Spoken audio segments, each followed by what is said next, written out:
Itu tentang Muhammad yang mau bunuh diri. Enggak kapan Muhammad mau bunuh diri, Bang? Belum tahu Muhammad mau bunuh diri? Belum tahu. Buset, pantesan. Oh ya lupa. Pantesan dia masih Islam. Bentar. Waduh. Jadi tidak tahu. Saya ngerti agama Islam, makanya saya Lu kalau Anda tahu bagaimana Anda tidak tahu Muhammad pernah ingin bunuh diri? Nih, ini lanjutin yang kemarin ya teman-teman ya. Nih, saya balik nih. Ini banyak umat muslim tidak tahu ajaran agama biar Islam. Saya searching. Oke nih. Perhatikan ini ya. Ini hadis tentang Muhammad ingin bunuh diri. Nih ya. Nih. Ulama tentang hadis bahwa Rasulullah pernah ingin bunuh diri nih. Ini hadisnya. Ya. Ini ada pertanyaan. Hadis Bukhari nomor berapa dulu? Baik. Misalnya hadisnya kita lihat. Baik. Di dalam kitab Sahih Bukhari nomor 6581. Kalau nomor hadis itu beda-beda, Mbak. Bentar, hadis Bukhari 6. Iya, nomor hadis itu beda-beda, tergantung cetakan mana. Nah, tapi di sini nomornya itu 6581. Nih, dibacakan ya. Az-Zuhri berkata, Urwah memberitahuku dari Aisyah. Semoga Allah meridhoinya. Yang berkata bahwa wahyu terhenti untuk beberapa waktu. Hingga Nabi SAW bersedih. Menurut kabar yang sampai kepada kami, sampai pada titik kesedihan yang membuat beliau berkali-kali pergi karena ingin bunuh diri dengan cara melompat dari puncak gunung. Muhammad tuh sempat mau bunuh diri. Aduh, nggak percaya. Karena apa? Selidik punya selidik, telusur punya telusur. Sebenarnya karena Warokah meninggal. Ketika Warokah bin Naufal meninggal, wahyu tidak datang-datang. Tidak berhenti wahyu itu tidak turun. Akhirnya Muhammad pusing, dia sedih, dia ingin bunuh diri. Nah, menurut hasil penyelidikan saya, tentulah itu karena selama ini wahyunya berasal dari Warokah bin Naufal. Seorang Nasrani yang mengerti kitab-kitab terdahulu. Nih, setiap kali beliau naik ke puncak gunung untuk melemparkan dirinya, Jibril menampakkan diri dan mengatakan, wahai Muhammad, sesungguhnya engkau betul-betul Rasulullah. Nah ini. Muhammad sempat mau bunuh diri, Mbak Muhammad. Muhammad Nazir. Sekarang percaya? Ya, tapi di sini kan Bang, coba di sini kan ada redaksi hadisnya nih. Coba tunjukin menurut kabar, agak burem. Kabar agak burem. Yang sampai kelihatan nggak? Agak burem. Menurut kabar yang sampai kepada kami, berarti itu tuh berarti ada redaksi Nabi Muhammad ingin bunuh diri. Itu tuh cuman kabar aja, Bang. Cuman kabar. Terus Muhammad memerintahkan ini tuh bukan kabar. Waduh, kabar itu bukan kabar apa? Apa sih arti hadis? Arti hadis tahu nggak apa? Hadis ya, itu artinya apa? Arti hadis itu nggak saya tanya. Arti hadis itu apa? Perkataan. Iya, hadis itu artinya kata-kata, berita, kabar, informasi. Itu hadis itu. Riwayat. Tapi kan di sini, Bang, di sini kan ada nih ya penjelasannya. Penambahan redaksi itu bukan berasal dari Aisyah. Inilah kalau hadis yang bikin bangkrut, kalau hadis yang bikin rugi, sama mereka dipalsu-palsui. Nih, saya tunjukin saja ya hadisnya ya. Nih, itu hadis itu ada di dalam Sahih Muslim, Sahih Bukhari, ya, ada semua itu hadis-hadis. Itu jelas sekali hadisnya. Ya. Nih, hadis tentang Muhammad ingin bunuh diri ada. Tapi menurut Syekh Az-Zuhri, beliau mengatakan bahwa ketiga, kabar dari Az-Zuhri atau selain dia tidaklah diterima karena status sanad dari hadis ini adalah terputus sejak dari perawi pertama, Bang. Iya, itu adalah salah satu upaya umat muslim. Pokoknya gini, kalau hadis bikin rugi, bilang sanadnya terputus. Bilang tidak sahih, bilang ini pelupa. Sekarang saya mau tanya, lebih pinteran, apakah Bukhari termasuk orang-orang yang tidak paham hadis? Gini Mbak, Muslim itu akui nggak bahwa Bukhari itu orang yang pinter hadis? Ya. Oke. Sudah masuk belum dalam kitabnya dia itu, kitab Sahih Bukhari?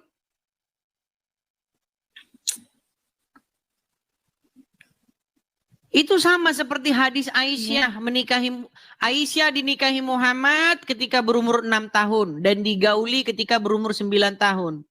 Sama umat muslim zaman sekarang itu akan dipalsu-palsukan. Iya. Karena bikin rugi. Bang, kalau lihat dari bentar dulu. Kalau dilihat dari konteks zaman itu memang udah lazim perempuan dinikahi di usia seperti itu. Oke, siapa orangnya yang jadi menikahi anak umur segitu? Mengapa disebut lazim? Banyak. Coba sebutkan aja, satu orang. Raja-raja Romawi.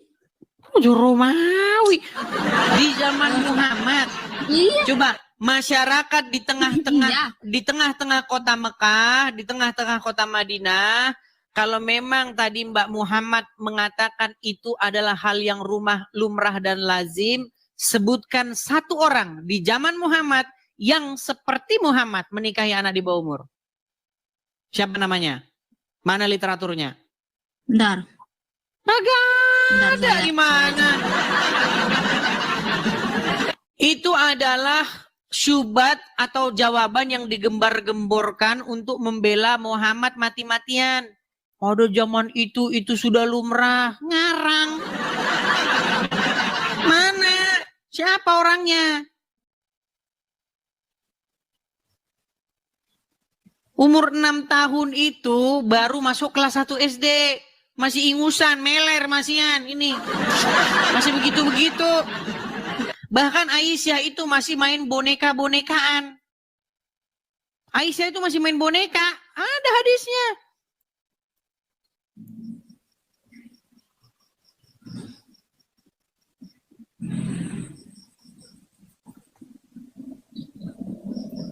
Dor. Iya, tapi saya pernah membaca informasi bahwa menikahi anak di bawah umur itu dibolehkan pada masa itu 9 tahun, tapi kan tetap aja dinikahi 6 tahun, tapi kan nggak langsung bersama gitu. Iya, digauli pada waktu berumur 9 tahun.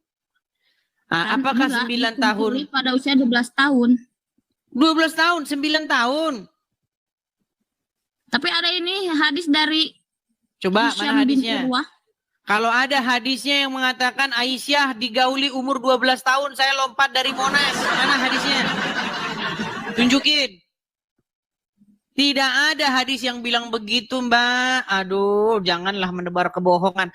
Walaupun di dalam ajaran agama Islam tuh boleh berdusta dalam 3 hal, tolong jangan dipraktekin di sini. Ya, tapi kan Bang, walaupun dibolehin berbohong, tapi itu logis loh. Kan sekarang ada 3, saya tahu. Oke, apakah Muhammad begini Mbak, menurut orang Islam, Muhammad itu gelarnya Al-Amin, bener nggak? Betul. Apa itu Al-Amin?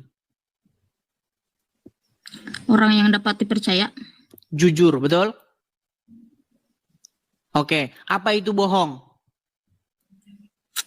Bohong itu berkata tidak sesuai dengan faktanya. Bagaimana mungkin Muhammad bergelar Al-Amin, terpercaya, di detik yang sama dia ngajarin bohong? Tapi kan coba kalau dilihat dari penjelasannya, bohong di sana pertama untuk mendamaikan orang yang bermusuhan. Masa sih? Oke, contoh, saya kasih contoh. Sebentar, saya kasih contoh. Orang yang bermusuhan. Contoh, ada mazhab, taruhlah mazhab Hanafi. dengan mazhab Hambali. Mereka kan beda. Iya. Ah, contohnya Beda. masalah kunut dan tidak kunut. Menurut mazhab yang kunut, wajib kunut. Sholat subuh wajib kunut. Menurut mazhab B, tidak wajib kunut. Tidak kunut. Yang satu Ya. bilang kunut. Berarti untuk mendamaikan dua pihak yang bertikai ini, apa yang harus dilakukan umat muslim? Ini nggak bertikai, itu cuma beda pendapat. Ya, maksudnya Dan berbeda beda pendapat itu beda bertikai dong, juga. Bang. Mendamaikan Enggak. orang yang bertikai, salah satunya jika ada mazhab yang berbeda, Coba maka beda pendapat dan solusinya bertikai berbohong. itu beda Solusinya definisinya, Kak. Beda definisinya. gimana? Beda pendapat dan bertikai itu jelas beda definisinya. Saya yakin Anda lebih pintar dari saya untuk Oke, memahami ada kata-kata saya. Oke, orang yang berbeda pendapat masalah kunut dan tidak kunut, mereka itu bertikai secara akidah nggak? Enggak. Bullshit. Oke Itu lah. cuma syariat doang, kan? Oke lah. Islam itu ada fikih itu Baik. syariat. Kalau akidah enggak Baik. bertengkar, semuanya Coba sama buka. pendapat. Oke, coba Mbak Muhammad Nazir, coba buka Quran surat Al-Ahzab ayat yang ke-70. Bentar. KS. Al-Ahzab atau surat yang ke-33. Ayat berapa? 33. 70. Ayat yang ke-70. Ya ayyuhallazina amanu apa? Gak ada Arabnya, bentar. Bentar dulu, Bang. Saya buka Sabar, webnya. gak apa-apa. Kita punya seharian di sini waktu. Santai saja. Ya ayyuhalladzina amanu taqullaha wa qulu qawlan sadida. Hai Apa orang artinya? yang beriman. Hai orang-orang beriman, bertakwalah kamu kepada Allah dan katakanlah perkataan yang benar. Oke, Al-Quran suruh bilang perkataan yang benar atau yang bohong? Yang benar lah. Yang benar. Apakah bohong itu mengatakan yang benar? Jelas bukan? Iya. Menurut Al-Quran dikatakan, katakanlah perkataan yang benar. Menurut Muhammad boleh bohong dalam ibadah. Dan kalian lebih mendengar, kalian lebih taat kepada Muhammad yang dikarang oleh Sahih Bukhari, Sahih Muslim. Kalian lebih percaya kepada sosok Muhammad yang digambarkan, yang dilukiskan oleh para pengarang hadis. Akhirnya apa? Enggak, Bang. Akhirnya Oke, kalian Abang lebih patuh, bicara dulu, tapi lebih kasih taat saya kepada bagian untuk Muhammad. bicara nanti. Gimana? Ya, silakan Abang bicara dulu, terus nanti kasih saya waktu untuk menjelaskan. Baik. Menurut surat At-Taubah ayat yang ke-31, coba dicek, sambil dicek At-Taubah ayat 31, disebutkan bahwa mereka menjadikan alim ulamanya dan rahib-rahibnya sebagai Tuhan selain Allah. Jadi ada satu kaum yang menuhankan alim ulamanya. Mereka mempertuhan rahib-rahibnya. Nah, Dan kata mempertuhankan masih putra Maryam. Itu ke sana. Soalnya ada harap bukan seperti itu ayatnya. Ahbarohu Padahal warubanahu wal masih habna Maryam. Itu ada orang-orang yang menuhankan rahib-rahibnya selain daripada Allah dan menuhankan masih bukan putra dan Maryam. menuhankan. Masih putra Maryam. Ini salah ini. Coba. Mereka menjadikan alim ulamanya sebagai Tuhan di samping Allah dan Al-Masih. Enggak, bukan. Al-Masih itu adalah persatuan dari Coba dibaca Ahbaruhum, Arabnya, dibaca Arabnya coba. Warubbanahum. Coba dibaca Arabnya. Ittakhadhu, mereka menjadikan ahbarohum kepada rahib-rahibnya, waruhbanahum Dan dan rahib-rahibnya kepada dan rahib-rahibnya arbaban Tuhan, menjadi rob atau pengurus, untuk menjadi Tuhan, Tuhan, itu jamak. Miadunillahi, selain daripada Allah. Allah wal. Nah, karena tapi abang Itu harus nyambung. mendengarkan Sebentar, penjelasan saya. itu nyambung. Mereka Selain daripada menjadikan Allah alim dan- ulamanya sebagai Tuhan selain Allah dan Al-Masih. Betul? Bukan. Loh, Mereka aduh, ini nggak menjadikan- percaya dengan ayatnya. Bunyi ayatnya Iya, begitu nggak? Tapi kan wal masiha di sini berbaris fatah.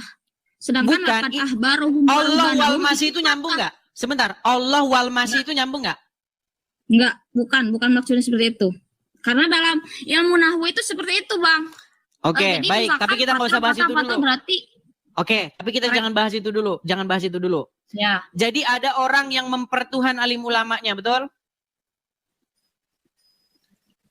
Tapi di sini terjemahannya mereka menjadikan para rabi Yahudi dan para rahib Nasrani selain Tuhan-Tuhan sebagai Tuhan selain Allah. Oke, artinya ada orang yang menjadikan rabi-rabinya, ada orang yang menjadikan rahib-rahibnya Tuhan di samping Allah, betul? Sebagai Tuhan selain Allah. Dan Serta Al-Masih, betul? Di sini, Sebentar, serta pelan-pelan, Nasrani pelan-pelan. Pelan-pelan, Mbak mempertuhankan- Muhammad. Kalem, tenang. Artinya Ya, ya Allah. ada orang yang mempertuhankan alim ulama atau rahib-rahib, betul? Ya, Kenapa mereka disebut mempertuhan ulama-ulama tersebut menurut Muhammad? bentar dulu. Nih, saya jelaskan. Ini kata Muhammad nih. Ya, biar kita bantu. Karena penjelasan Muhammad itu lebih sahih daripada penjelasan muslim manapun, oke? Oke?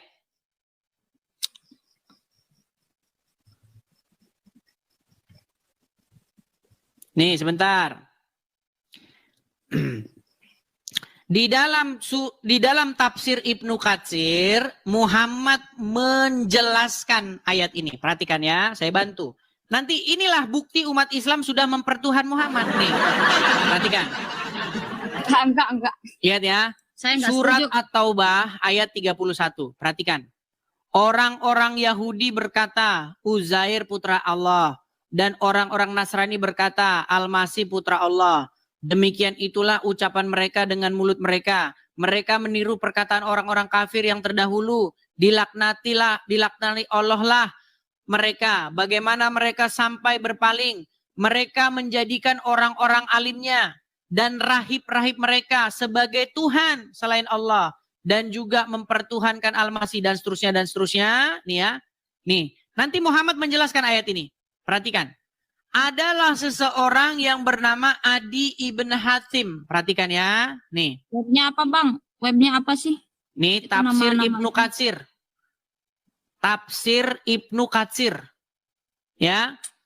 Nah, di sini apa yang dikatakan Muhammad? Perhatikan. Pernah ada seorang yang memprotes ayat ini. Bentar ya. Perhatikan. Saya kasih tunjuk ada orang yang pernah datang kepada Muhammad bertanya tentang ayat ini. Nih, lihat ya.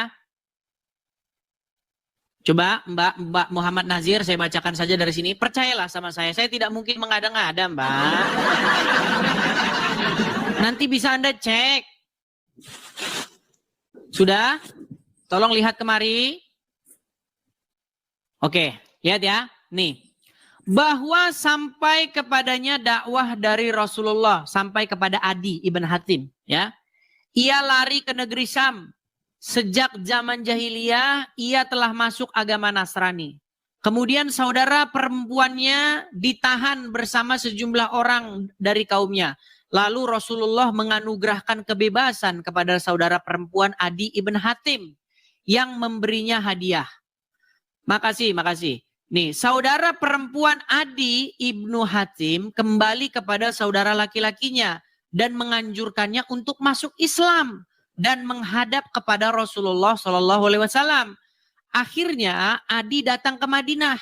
Dia adalah pemimpin kaumnya, yaitu kabilah Tayyi, dan ayahnya yaitu Hatim At-Tayyi terkenal dengan kedermawanannya. Maka orang-orang Madinah ramai membicarakan kedatangan Adi ibn Hatim yang mau masuk Islam.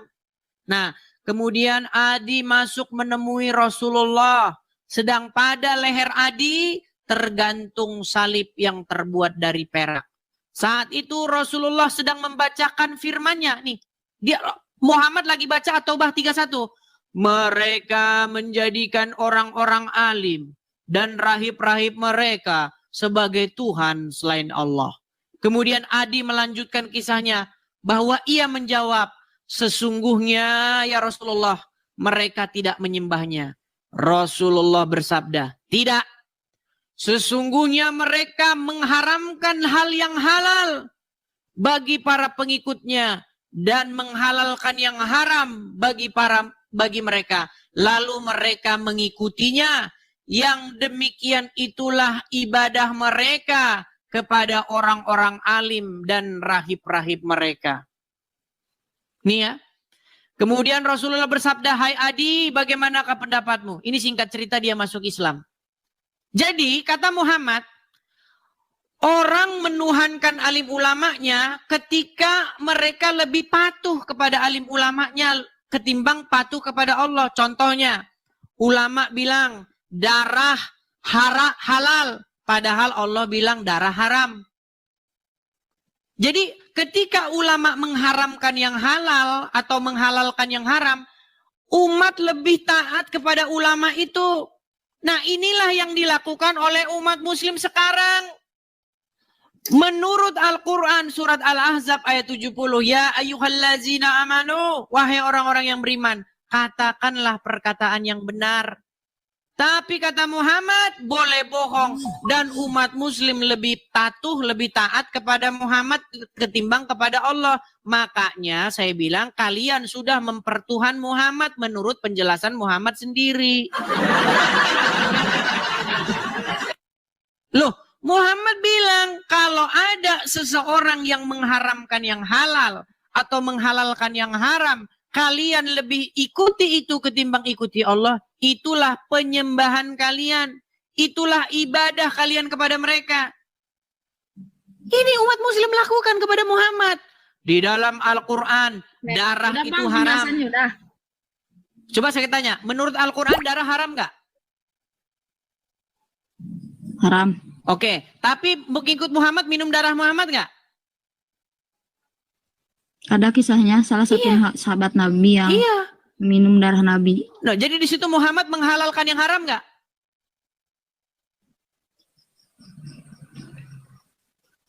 Kan beliau itu Nabi, Bang. Jadi wajar lah kalau darahnya beda dari biasa. Berat ini. Di situ kan? jelas Muhammad menghalalkan yang haram. Dan umat muslim lebih patuh kepada Muhammad ketimbang patuh kepada Allah. Makanya kalian lebih mempertuhan Muhammad. Enggak. Jadi begini Bang, kan fungsi hadis itu untuk menjelaskan. Fungsi hadis itu untuk menjelaskan atau memperkuat. Jadi pada saat di surat Al-Ahzab ayat 71 tadi memang Allah melarang untuk bohong gitu kan, harus berkata benar. Nah maka ada tahsis dalam hadis itu, ada kekhususan. Tapi dalam hal ini dibolehkan. Secara garis besar berbohong itu jangan. Tapi ditahsis lagi dengan hadis Nabi Muhammad bahwa oke lah boleh bohong dalam 3 hal. Berarti dan 3 hal itu kurang menurut lengkap. saya logis. Oke, diharamkan nggak berbohong oleh Allah? Diharamkan. Diharamkan sama Dan Muhammad Nabi dihalalkan nggak? Dalam hadis-hadis yang lain mengharamkan juga Bang. Banyak hadis yang mengharamkan bahwa. Iya, bahkan di dalam hadis yang lain. Hanya satu hadis doang yang dibawa oleh Abang. Makanya Coba saya bilang, Mbak. Gini loh, makanya saya bilang begini. Apa kan jangan bohong gitu kan. Di dalam hadis itu dikatakan, orang menurut Al-Quran, orang yang berbohong itu tanda-tanda orang yang tidak beriman. Betul nggak? Coba di ayat berapa Bang? Waduh, ini saya tunjukkan lagi nih. Waduh. Menurut Al-Quran, bohong itu tanda orang tidak beriman. Perhatikan. Nih ya. Bohong tanda orang tidak beriman. Tidak beriman. Al-Quran. Waduh, berat ini. Menurut Al-Quran, nih. Surat, saya kasih contoh ya. Nih, saya kasih contoh. Surat apa? Baik. Kita kasih contoh. Di dalam Quran surat. Sebentar, pelan-pelan ya. Nih. Surat Al-Baqarah ayat yang ke-10. Nih. Al-Baqarah ayat 10. Sebentar. Quran surat Ghafir ayat 28. Nih. Banyak ini surat-suratnya ya. Tentang orang yang berbohong. Bener, nih, saya kasih contoh-contohnya nih. Nih ya. Nih. Perhatikan. Siapa, nih surat Ali Imran ayat 61. Siapa yang membantahmu dalam hal ini setelah engkau memperoleh itu, katakanlah ya. Sebentar, ini banyak terkali ayatnya nih. Surat berapa sih Bang yang jelas sih? Baik, kita ambil satu contoh saja Berapa surat itu? ya. Nih, surat berbohong itu tanda berapa orang aja? tidak beriman. Aduh. Masalahnya kita belum punya galeri yang penuh teman-teman ya.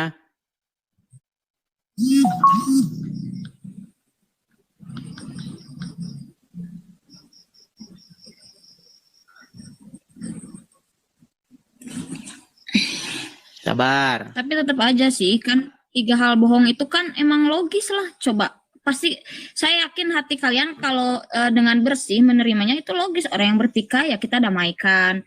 Misalkan seorang suami Perhatikan. berbohong kalau istrinya itu cantik, baik, nih. itu kan ya nggak Nih. apa-apa sih. Surat An-Nahl ayat 105. Sesungguhnya Surat An-Nahl. yang mengada-adakan kebohongan hanyalah orang yang tidak beriman. Nah, orang yang mengada-adakan, yang mengada-adakan sesuatu yang nggak ada dibilang ada, yang bohong, itu adalah orang-orang yang tidak beriman kepada ayat-ayat Allah. Dan mereka itulah orang-orang pendusta. Betul. Bahkan dikatakan dalam hadis, orang yang sama, Muhammad yang sama bilang, bohong itu nggak boleh, bahkan dalam keadaan bercanda, nggak boleh. Tapi Muhammad yang sama Nggak boleh, ngajarin itu kan bercanda, ngapain? Gimana? Tapi kan beda konteks antara bercanda dan mendamaikan orang Oke, yang sekarang sedang menurut bertikai hadis boleh nggak atau bohong? agar suami istri. Menurut hadis boleh nggak Nggak. bohong? Nggak boleh, Nggak boleh. nggak boleh. Nggak boleh, bahkan dalam keadaan Iya. bercanda, betul? Tapi Iya. menurut hadis yang sama, Kan Muhammad banyak hadis yang membolehkan nggak mengatakan nggak berdusta boleh dalam bohong. 3 hal? Boleh. Iya, makanya saya bilang umat muslim bingung, boleh tapi nggak boleh, boleh tapi boleh. Menurut saya yakin abang lebih pintar dari saya. Dari 3 hal tersebut itu kan berbohongnya pertama orang mendamaikan orang yang sedang bertikai, ya kan? Kedua, apa tuh? Berbohong antara suami dan istri. Iya, seperti misalkan suaminya gombal, ih kamu cantik. Ya boleh lah bang, masa misalkan istri Bukan begitu bohong yang dimaksud. abang, kamu Contoh, jelek saya kasih banget sih, contoh. misalkan. Saya kasih contoh nih, Kira-kira rumah sebentar. tangganya bakal bertengkar nggak? Gini, Nah, kan? suamimu pergi ke puncak Bogor. Sudah? Ya. Sudah? Sampai Ya. sana dia melihat wanita cantik. Lalu dia nikahkan. Saya nikahkan kamu dengan mahar 5 juta untuk 5 hari dibayar tunai. Sah, sah. Boleh nggak suami bohong? Bahwasanya suami di sana tidak menikah lagi? Boleh nggak? Kalau dalam konteks itu tidak boleh. Nah. Tapi kan ini konteksnya untuk Loh, pasangan dalam boleh. konteks memuji, Supaya Bang. apa? Supaya Ya kan? kamu nanti Saya daripada cantik, nanti baik, istri. soleha itu nggak apa-apa. Agar Boleh. rumah tangganya terjadi Daripada sakinah, istrinya mawaddah, nanti warahmah, Bang. marah-marah, tidak Gitu. mendapatkan ridho dari istri pertama, bilang saja tidak menikah di sana, padahal dia menikah untuk 5 hari lamanya, betul? Enggak.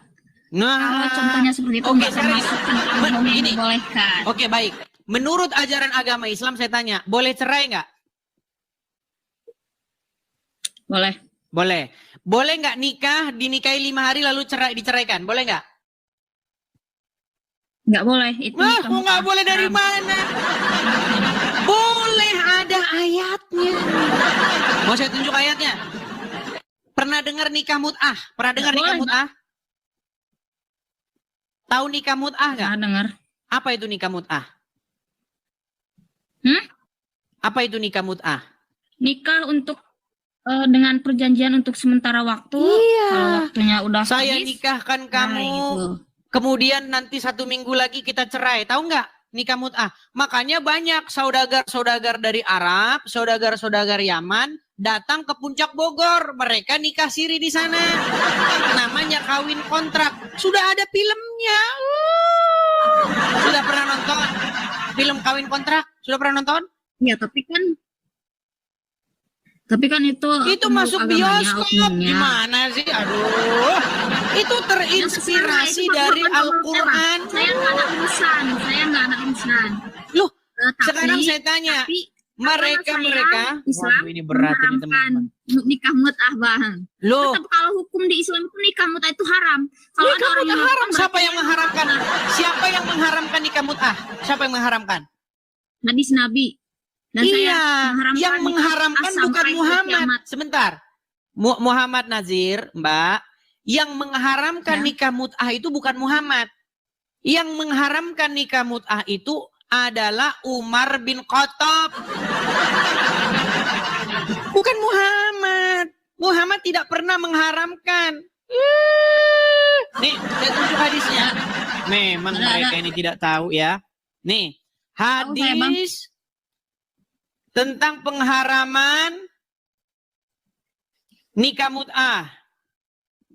Sebentar. Aduh, banyak ini mereka tidak tahu ya. Itu yang Ada hadis Imam mengharamkan. meriwayatkan bahwa Rasulullah mengharamkan nikah mut'ah. Enggak ada, bukan sabdanya. Muhammad yang mengharamkan nikah mut'ah. Yang mengharamkan itu adalah Umar bin Khattab. Nih ya. Enggak, ada hadis Muslim. Baik ya. Kita tunjukkan teman-teman ya. Bagaimana Umar bin Khattab itu mengharamkan nikah mut'ah. Nih ya. Perhatikan, saya akan tunjukkan. Ini kita pakai literasi Muslim ya teman-teman ya. Nih. Perhatikan ya. Mengenai hukum kawin kontrak atau nikah sementara. Jadi kalau bapak-bapak Muslim, ya kalian berangkat sono ke Bogor, ke Puncak, ya bawa duit 10 juta, menikah di sana seminggu. Lihat, perhatikan ya. Saya tunjukkan dalil-dalilnya. Bagaimana Umar bin Khattab itu melarang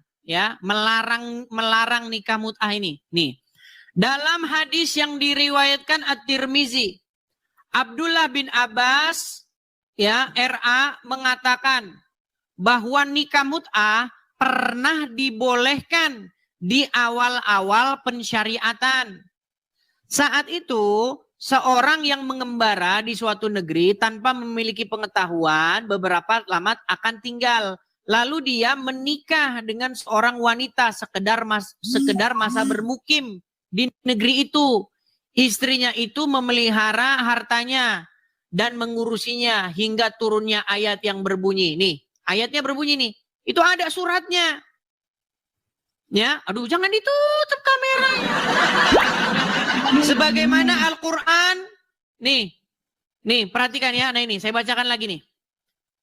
Misalnya tentang mut'ah, dibolehkannya ketika terpaksa, setelah itu diharamkan. Seperti apa yang diriwayatkan oleh Ali bin Abu Thalib dan beberapa sahabat yang lain.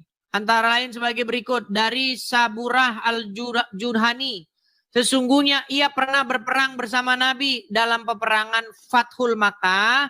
Kemudian Nabi memberikan izin kepada mereka untuk kawin mut'ah. Ya. Katanya kemudian Saburah tidak pernah keluar sehingga Rasulullah mengharamkan kawin mut'ah itu. Ini nikah mut'ah ini yang mengharamkan ini kontroversi sampai Umar bin Khattab. Umar bin Khattab akhirnya yang mengharamkan ini. Ya. Jangan dibalik kameranya, jangan malu jadi orang Islam. Nih, katakan ya nih. Dalam satu riwayat dari Arabi, nih, ini perhatikan. Wahai manusia, ini kata Rasulullah nih. Wahai manusia, dahulu aku mengizinkan kamu nikah mut'ah. Kemudian ketahuilah bahwa Allah SWT telah mengharamkannya sampai hari kiamat. Dulu pernah dihalalkan. Nah, itu kan ada. Berarti haram sampai hari kiamat. Oke, berarti sempat dihalalkan nggak? Berarti haram. Berarti pernah halal nggak? Apa? Pernah halal nggak? Zaman dulu. Pernah Waduh, sekali-kali karena lihat kondisi dan keadaan. Pernah halal nggak? Pernah halal nggak? Pernah saat zaman perang. Nih saya tunjukin dalilnya ya. Di mana sebenarnya itu dalam Al-Quran. Nih saya kasih tunjuk dalilnya dalam Al-Quran. Di dalam surat An-Nisa ayat yang ke-24. Nih. Waduh, memang orang Islam sulit ini dengan menerima kenyataan. Perhatikan. Nih, surat An-Nisa ayat yang ke-24. Lihat ya. Oke. Dan diharamkan juga kamu mengawini wanita yang bersuami. Kecuali wanita yang bersuami pun boleh. Yaitu wanita-wanita yang bersuami yang keadaannya seperti apa? Yang sudah jadi budak yang kamu miliki. Sebagai ketetapannya atas kamu. Dan dihalalkan bagi kamu yang selain yang demikian itu mencari istri-istri dengan hartamu untuk dikawini, bukan untuk berzina. Maka istri-istri yang telah kamu nikmati, maksudnya telah disetubuhi ya, di antara mereka, berikanlah kepada mereka maharnya, berikan bayarannya sebagai suatu kewajiban. Nah ini. Dan tiadalah mengapa bagi kamu terhadap sesuatu yang telah kamu saling merelakannya sesudah menentukan mahar itu. Jadi kalau kalian sudah saling merelakan, oke seminggu kita cerai ya, iya. Nggak apa-apa, yang penting maharnya sudah dibayar. Merelakan dia nggak dikasih mahar, ya udah berarti nggak apa-apa. Misalnya kata perempuannya, nggak apa-apa lah, saya nggak dikasih mahar. Ini masalah nikah mut'ah. Kalau nggak percaya baca dalam tafsir-tafsirnya. Ini loh, banyak ini. Ini berbicara tentang nikah mut'ah. Gimana sih? Nih baca di sini banyak ini ya. Nih. Baca aja di sini, banyak ini. Yakni orang-orang yang menjaga kehormatannya dan menjauhi perbuatan zina. Nih, bukan untuk berzina, tapi untuk menikah. Ya dikasih maharnya. Yakni mahar yang kamu relakan. Nih, Rasulullah telah melarang dan mengharamkan nikah mut'ah. Ini tadinya tentang mut'ah ini. Tapi sayangnya tidak ada nasik mansuknya di Quran. Nih, yakni mahar yang kamu relakan untuk mereka. Rasulullah telah melarang dan mengharamkan nikah mut'ah.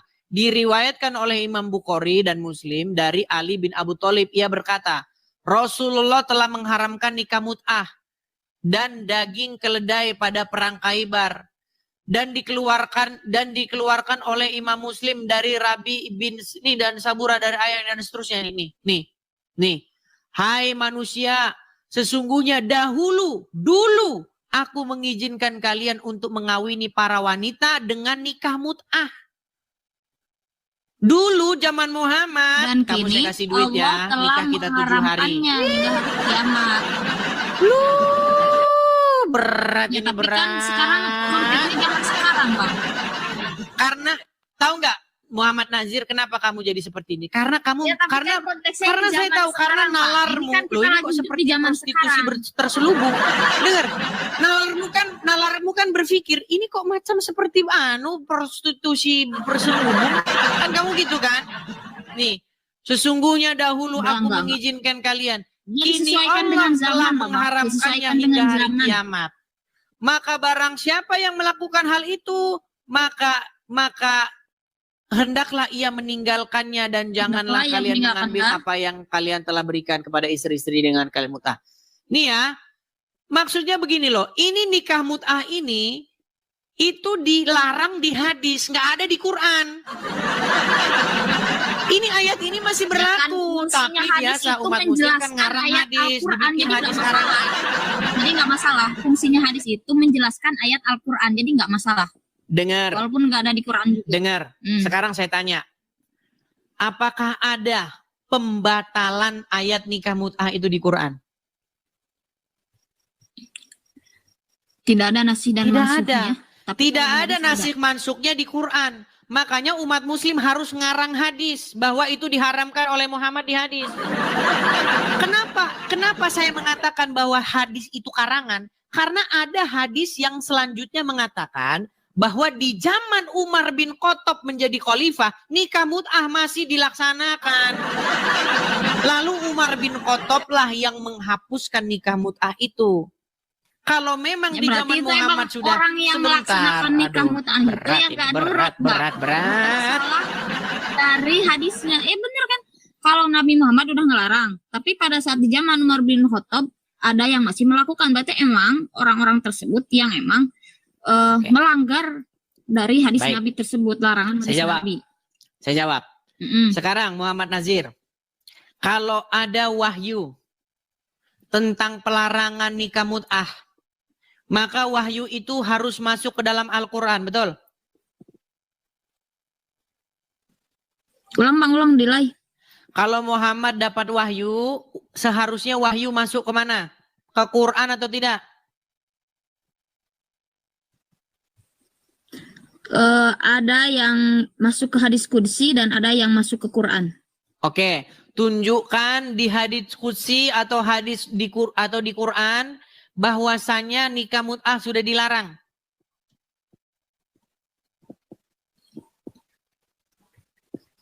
Bentar, saya searching dulu.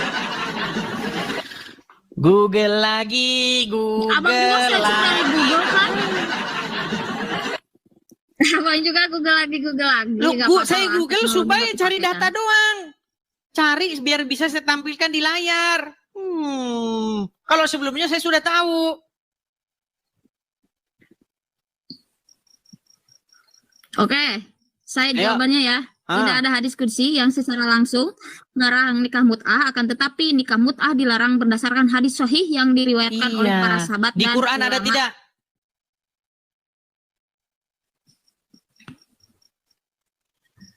Terlalu pelarangan nikah mut'ah. Ya nggak apa-apa sih Bang, nggak ada di hadis Nggak ada, qudsi, sampai nggak kiamat ada di, dicari, apa, nggak ada di Quran. Al-Quran. Yang penting di hadis ada, karena hadis juga Iya, menjadi sumber sekarang saya tanya. rujukan hukum bagi Mbak, agama Islam. sekarang Jadi saya nggak tanya, masalah. Menurut saya nggak masalah. Oke, begini Mbak. Kalau ada wahyu yang datang kepada Muhammad. Wahai Muhammad, nikah mut'ah sudah kuharamkan. Maka wahyu itu harusnya masuk ke dalam Quran. Setuju?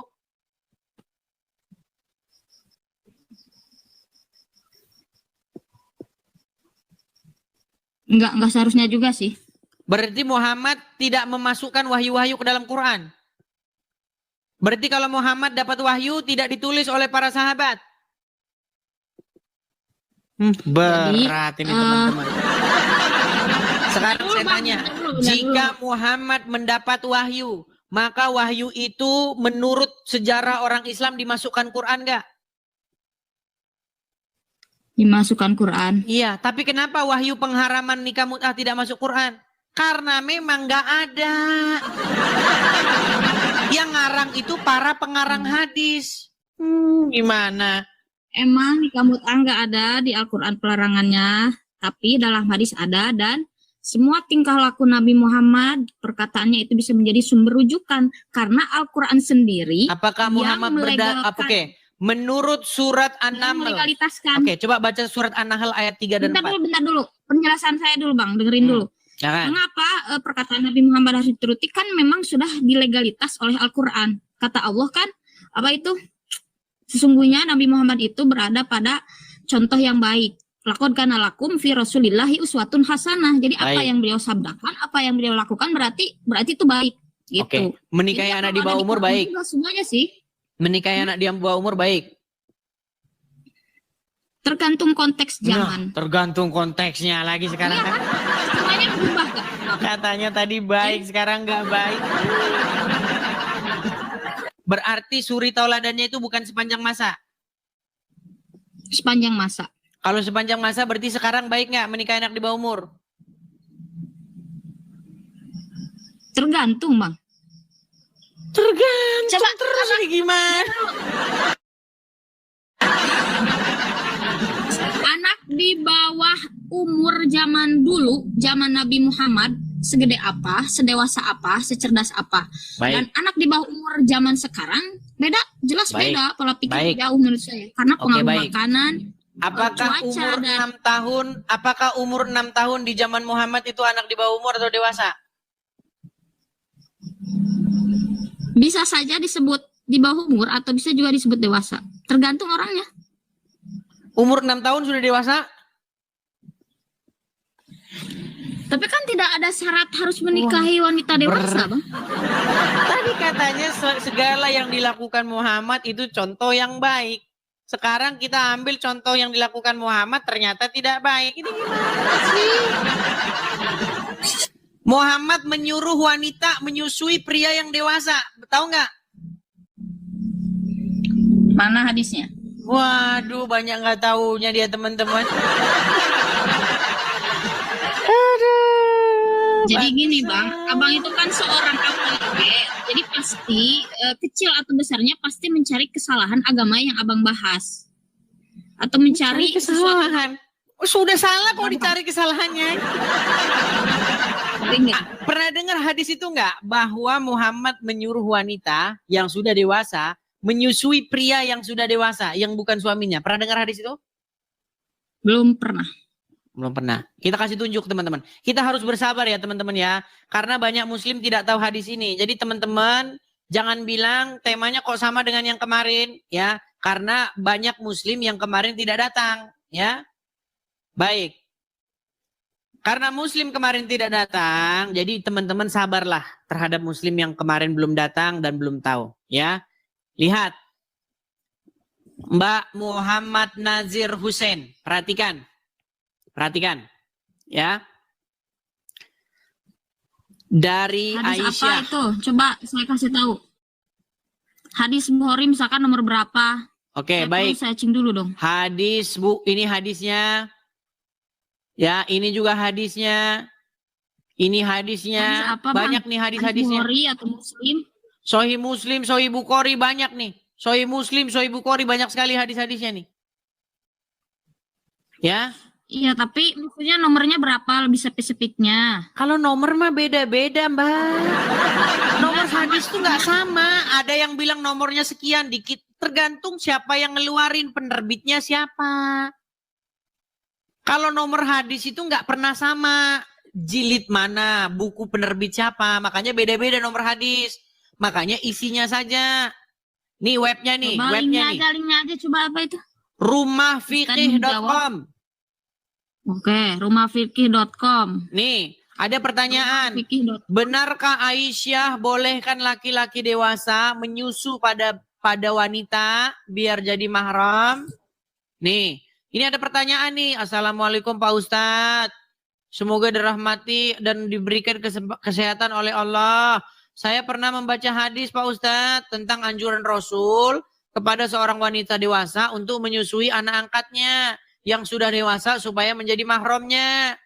Benarkah bahwasanya Siti Aisyah menyetujui bahwa ini adalah cara menjadikan laki-laki dewasa menjadi mahram wanita yang menyusuinya? Sehingga ada ulama Mesir yang berfatwa konyol membolehkan menyusui wanita sudah dewasa. Ini. Lalu bagaimana dan seterusnya ini nih ditunjukin nih dalil-dalilnya. Nih benar nih ya. Memang tidak dipungkiri fakta bahwa Aisyah adalah satu-satunya di antara para sahabat Nabi yang berpendapat bahwa laki-laki yang sudah balik bisa menjadi mahram dengan seorang wanita kalau dia menyusui kepadanya. Nih jelas nih. Hadis pertama nih dari Aisyah bahwasanya Salim bekas budaknya Abu Huzaifah ikut bersama Abu Huzaifah di rumah mereka. Lalu istri Abu Huzaifah, ya, anak perempuan Suhail datang kepada Rasulullah. Sesungguhnya Salim sudah balik dan akalnya pun sebagaimana pria dewasa. Itu hadis itu beliau pendapat Aisyah, Bang, bukan pendapat Nabi Muhammad, dan seluruh ulama 4 madhab menolak pendapat beliau. Aisyah dapat dari mana? Menolak pendapat beliau. Aisyah dapat dari mana? Bahwa Nabi berkata, ini Aisyah bilang bahwa Nabi pernah berkata kepada istrinya Abu Huzaifah, sesungguhnya Salim telah balik dan akalnya pun sebagaimana umumnya orang dewasa dan dia berada di rumah kami. Sedangkan aku menyangka pada diri Abu Huzaifah ada kecemburuan. Berkenaan dengan hal itu, bagaimanakah yang demikian itu? Nabi bersabda kepadanya, susuilah dia, maka kamu menjadi haram kepadanya, dan akan hilanglah sesuatu pada diri Abu Huzaifah. Kamu kalau saya bacain, kamu malah baca yang lain. Kenapa kamu tidak percaya dengan saya sih? Saya ini nggak ngarang, saya ini baca.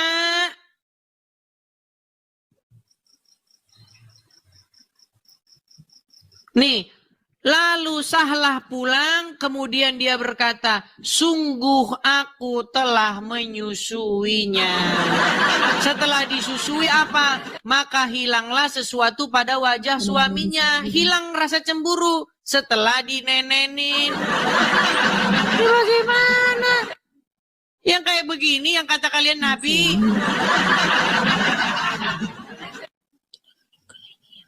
Berat, saudara-saudara.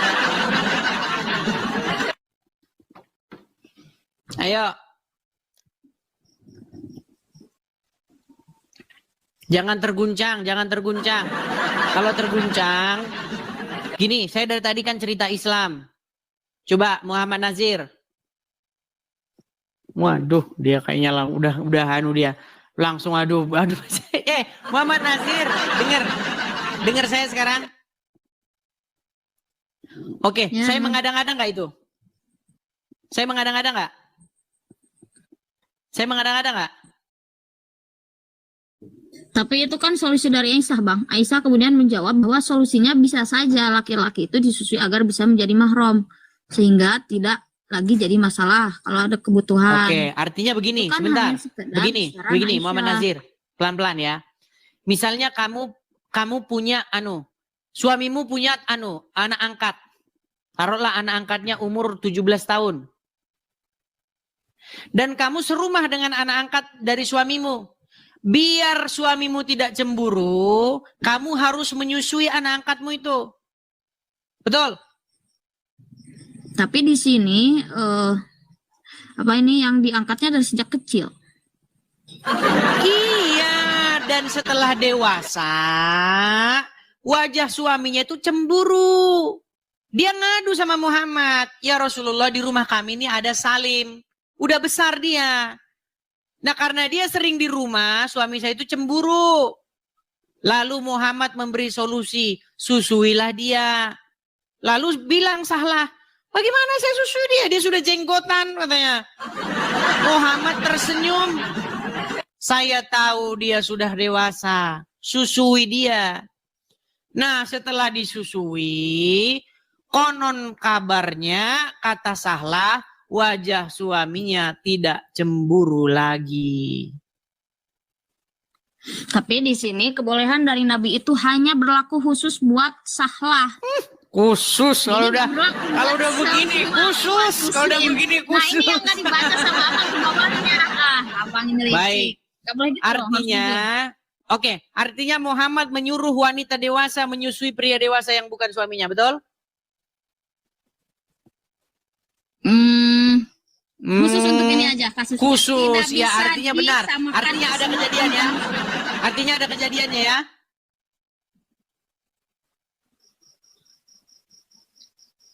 Dan ini anak asuhnya juga hampir balik, jadi belum terlalu dewasa lah. Sudah balik, hampir balik, sudah balik. Bang, ini di situ tuh. Coba. Waduh, berat ini, berat. Saya balikin lagi. Saya balikin. Nih. Apa ini? Nah, nih, saya kasih tunjuk. Yang sudah hampir balik. Baik. Saya tampilkan ya. Berarti belum nyampe 17 tahun konteksnya. Berarti hampir baik. balik. Nggak masalah. Saya tampilkan hadis-hadis yang lain. Itu dikatakan sudah berjanggut. Ya. Sesungguhnya Salim telah balik. Nih. Nabi SAW berkata, sesungguhnya Salim telah balik. Dan akalnya pun sebagaimana pada umumnya orang dewasa. Dan dia berada di rumah kami. Jelas? Bahkan banyak riwayat-riwayat lain ini nih. Dari Zainab binti Ummu Salamah. Ia berkata, Ummu Salamah berkata kepada Aisyah, Sesungguhnya ada seorang yang sudah balik. Nih, sudah balik. Oke, anggaplah saling ini kan namanya juga beda pendapat, Bang. Iya, makanya Anggaplah saya saling bilang ini udah itulah kalian. balik. Nah, kalau ada beda pendapat, nih saya kasih solusinya. Kalau Sudah ada tuh orang cerita yang orang berbeda sudah balik. pendapat, maka berbohonglah.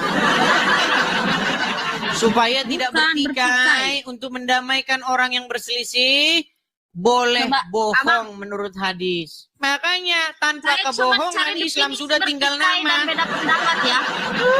Bertikai Gimana? dan beda pendapat itu beda, Bang. Coba bertikai dan beda pendapat itu beda definisinya. Saya yakin. Oke lah, jangan ke situ lagi biar nggak muter-muter. Gini, saya cuma mau bilang begini. Coba Muhammad Nazir, gini. Tema kita kan dari awal ini loh, ini. Biar kita kembali ke tema ya teman-teman ya. Supaya kita panjang lebar tapi kita nggak ada intinya. Gini, dengar. Al-Quran bilang sosok yang suci itu siapa? Isa apa Muhammad? Kalau ada Al-Quran yang bilang Nabi Isa itu suci, ayat berapa? Quran surat berapa? Coba buka surat Maryam ayat yang ke-19. QS Maryam. Ya, Quran yang ke-19 ayat yang ke-19. 19. Oke. 19. 19. Dia Jibril berkata, sungguh aku ini hanya utusan Tuhan untuk menyampaikan anugerah kepadamu, seorang anak laki-laki yang suci. Oke, di dalam bahasa Arabnya disebutkan innama ana rasulu min rabbiki li ahaba laki gulaman zakian, betul? Ya. Siapa di situ gulam yang zakian itu? Siapa di situ yang suci di situ? Ya, Nabi Isa alaihissalam. Isa. Menurut Al-Quran yang suci itu adalah Isa, betul? Betul. Nah, sekarang adakah Muhammad disebutkan suci, orang yang suci?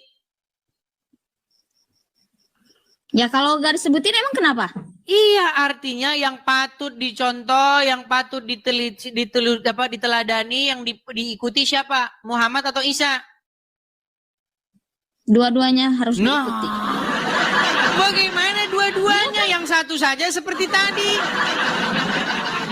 Bang, begini, kan dalam agama Islam itu Nabi Isa juga sama seorang figur yang baik, suci. Kenapa kamu hanya mengikuti Muhammad saja, tidak mengikuti Isa? Ya karena ajaran Nabi Isa itu enggak dianjurkan untuk diamalkan di sekitar umat Muhammad zaman sekarang. Berat ini. Inilah, saya sudah punya tema baru, ini akan kita bahas besok. Ya, ini yang berjudul Islamic Dilemma, ya. Dilema di dalam Islam, ya ini tema kita besok teman-teman. Quran menyuruh Islam untuk mengimani Injil, tapi Islam tidak mengimani Injil. Lah ini dilema orang Islam abad tahun 2025. Sekarang saya tanya. Sekarang saya tanya, kamu disuruh beriman kepada Injil nggak? Iya. Dan kenapa kamu tidak beriman kepada Injil? Oke, dalam pemahaman saya ngaji di pesantren, bentar dulu Bang, kasih saya penjelasan. Iman di sana itu kita boleh atau harus mempercayai bahwa Allah pernah menurunkan kitab Zabur, Injil dan Taurat, tapi tidak diwajibkan untuk mengamalkannya. Yang harus diamalkan sekarang itu adalah Al-Qur'an. Berat gitu, ini berat. Ya benar, emang gitu pemahamannya. Oke, jadi kamu tidak percaya bahwa Allah. Oke, jadi kamu tidak percaya kepada Injil. Percaya bahwa Allah mana ayatnya? Disuruh percaya bahwa Allah menurunkan atau disuruh percaya kepada Injil itu? Yang di dalamnya terdapat petunjuk dan cahaya. Ya itu sesuai pemahaman saya dulu pernah ngaji gitu. Makanya teman-teman mereka ini korban ustadz-ustadznya. Kenapa? Kalau sampai umat muslim baca Injil, nanti kitab-kitab karangan ustadz kagak laku, nggak ada yang bilang. Loh, bayangkan betapa kitab-kitab karangan ulama itu telah menjadi bisnis yang menggiurkan. Makanya dicetak terus. Biar umat muslim beli terus. Kalau sempat Nggak umat apa-apa. muslim baca Injil, nanti kitab-kitab mereka nggak laku. Nih, saya tunjuk lagi ya. Bang, definisi iman itu kan percaya. Ya udah percaya aja. Allah pernah menurunkan kitab Injil. Udah. Baik. Perlu sampai mengamalkan, nggak wajib. Udah itu kan hak prerogatif saya sebagai muslim. Jadi sebenarnya abang nggak bisa mengorek-ngorek lagi karena itu Tapi kan kepercayaan. itu bukan kata sebagai Quran. umat Islam. Apa yang disebutkan Al-Quran? Di dalam surat Al-Maidah ayat yang ke-46. Saya bacakan. Nih ya. Di dalam surat Al-Maidah ayat yang ke-46. Apa dikatakan? Perhatikan. Oke. Sabar ya. Nih. Coba kami yang baca atau saya? Saya aja. Arabnya Baik, atau nih. gimana? Dan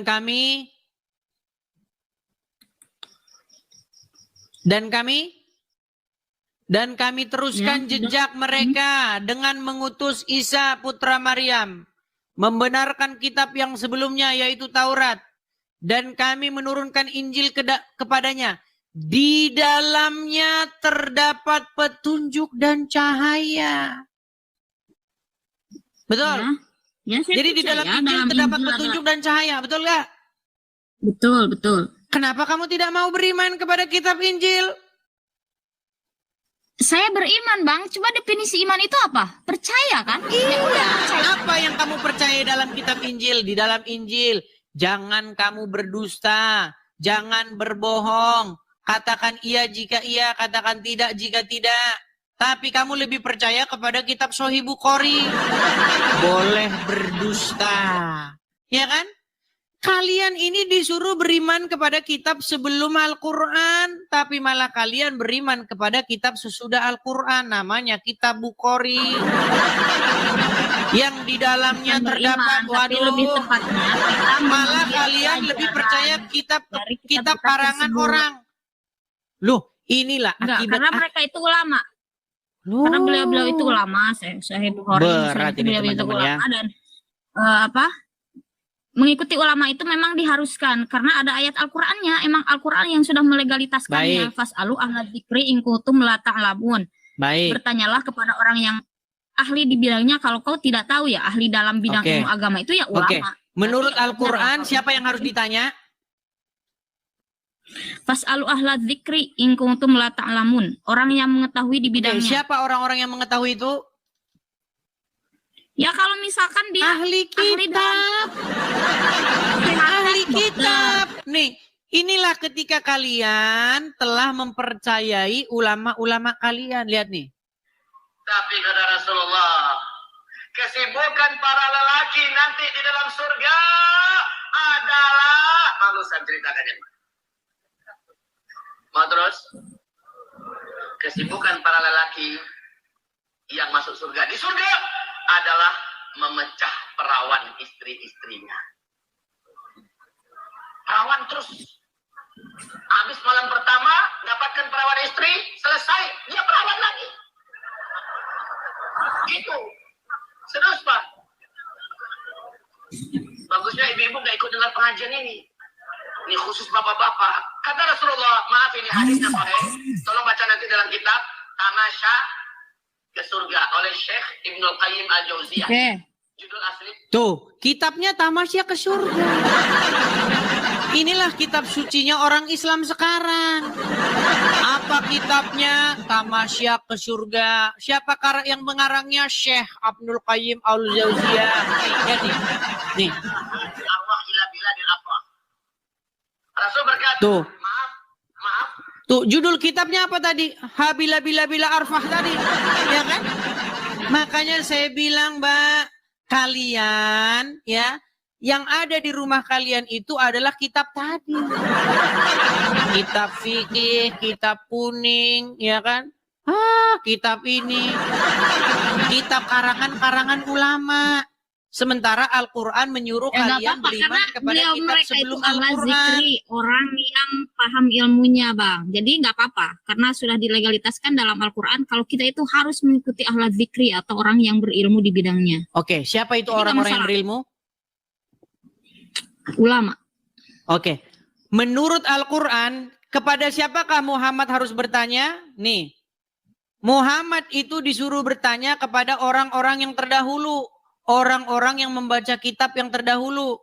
Jika kamu ragu-ragu tentang apa yang kami wahyukan kepadamu, maka tanyakanlah kepada orang-orang yang membaca kitab sebelummu. Betul? Betul. Nah terus kenapa Anda bilang malah bertanya kepada kitab-kitab sesudah Al-Quran? Karena zaman sekarang Nabi Muhammadnya udah ingin meninggal. Waktu Muhammad hidup, Muhammad tanya kepada siapa? Ya kalau menurut pendapat abang, Pendapat saya, menurut Al-Quran. Ya enggak, tapi saya belum percaya sama abang 100%. Baik, Oleh karena itu coba berikan saya datanya. saya tunjukkan ya. Oke.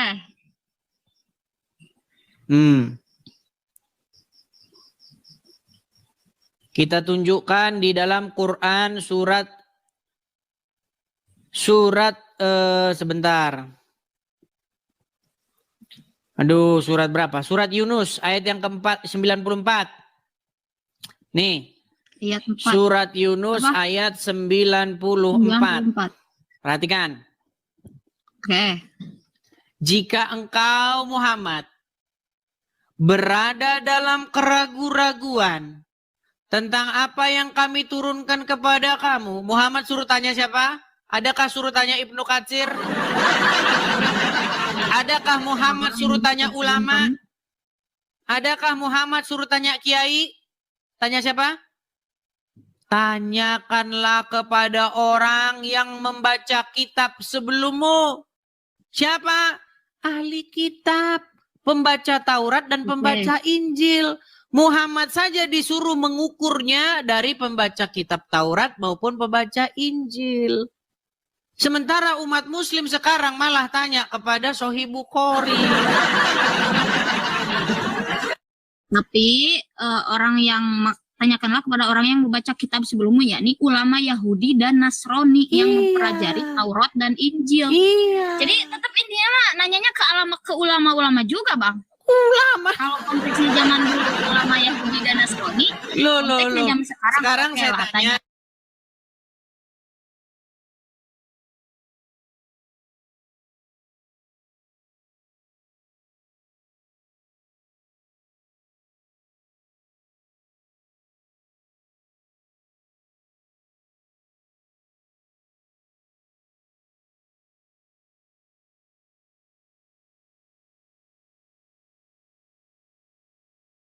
suruh ke ahli yang kitab sebelum kamu. Apa itu? Taurat, Injil, dan Zabur. Taurat dan Injil. Karena di dalamnya terdapat petunjuk dan cahaya, betul?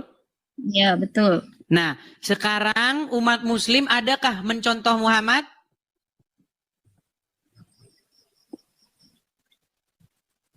Tergantung orangnya kayaknya. Ada yang naik. Iya kan? Loh, kalau Saya kamu belum. zaman sekarang Kalau umat saya belum. muslim malah membenci Yahudi dan Nasrani. Bahkan dan Nasrani. Bahkan mereka dan Nasrani. Bahkan mereka dan Nasrani. Bahkan mereka dan Nasrani. Bahkan mereka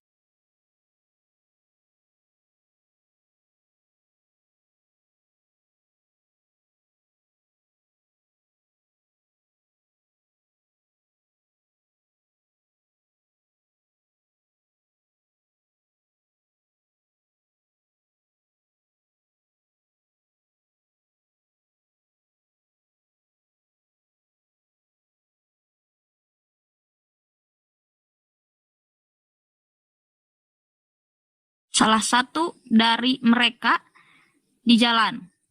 Ya, maka desaklah ia ke jalan yang sempit. suruh mendesak mereka ke jalan yang sempit, betul? Ya. Ini kan ajaran kalian kan? Ajaran Bukhari? Enggak. Ajaran Muslim? Tapi kan itu ada penjelasan hadisnya. Penjelasan hadisnya.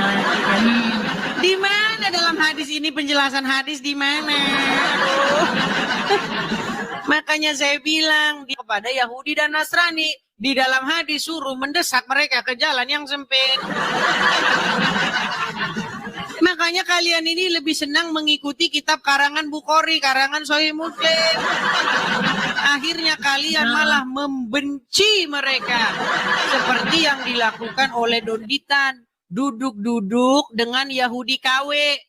Sok-sok membahas Kristen. Ini yang dilakukan ini. Bagaimana Donditan nih. Ya. Dengan Billy Yahudi. Om Billy Yahudi nih. Nih.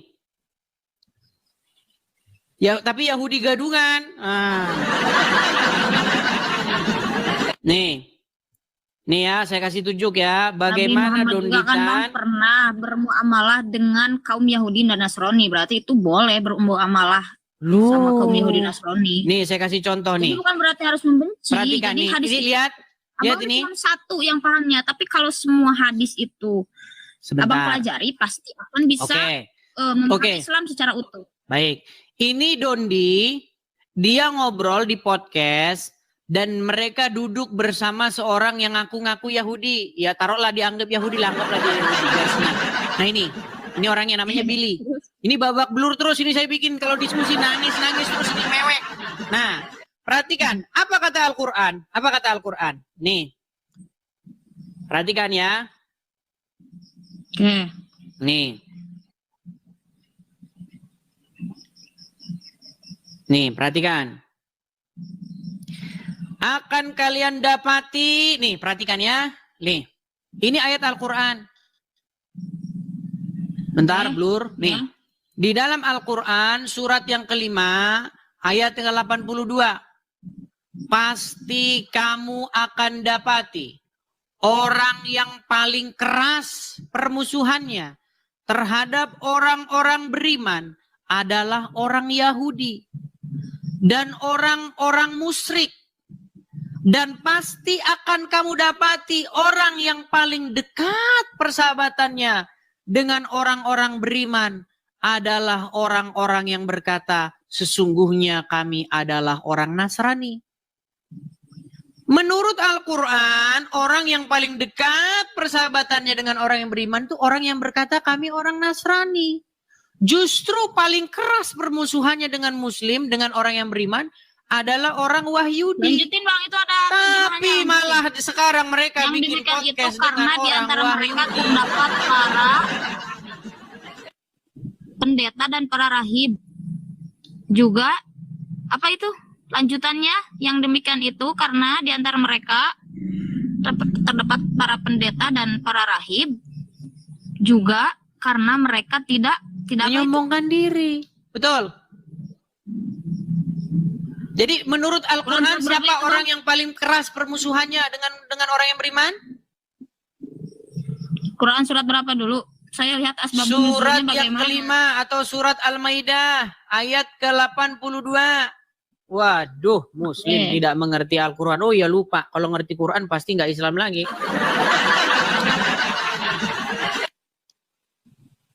Quran surat Al-Maidah ayat ke-82.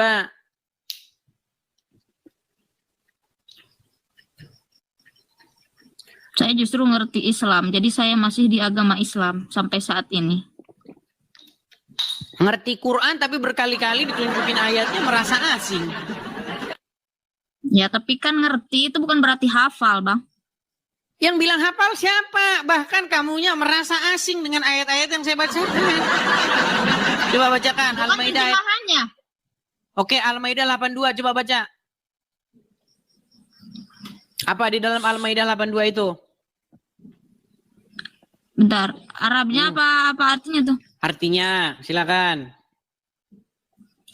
Sungguhnya kamu dapati orang yang paling keras permusuhannya terhadap orang beriman ialah orang Yahudi dan orang musyrik.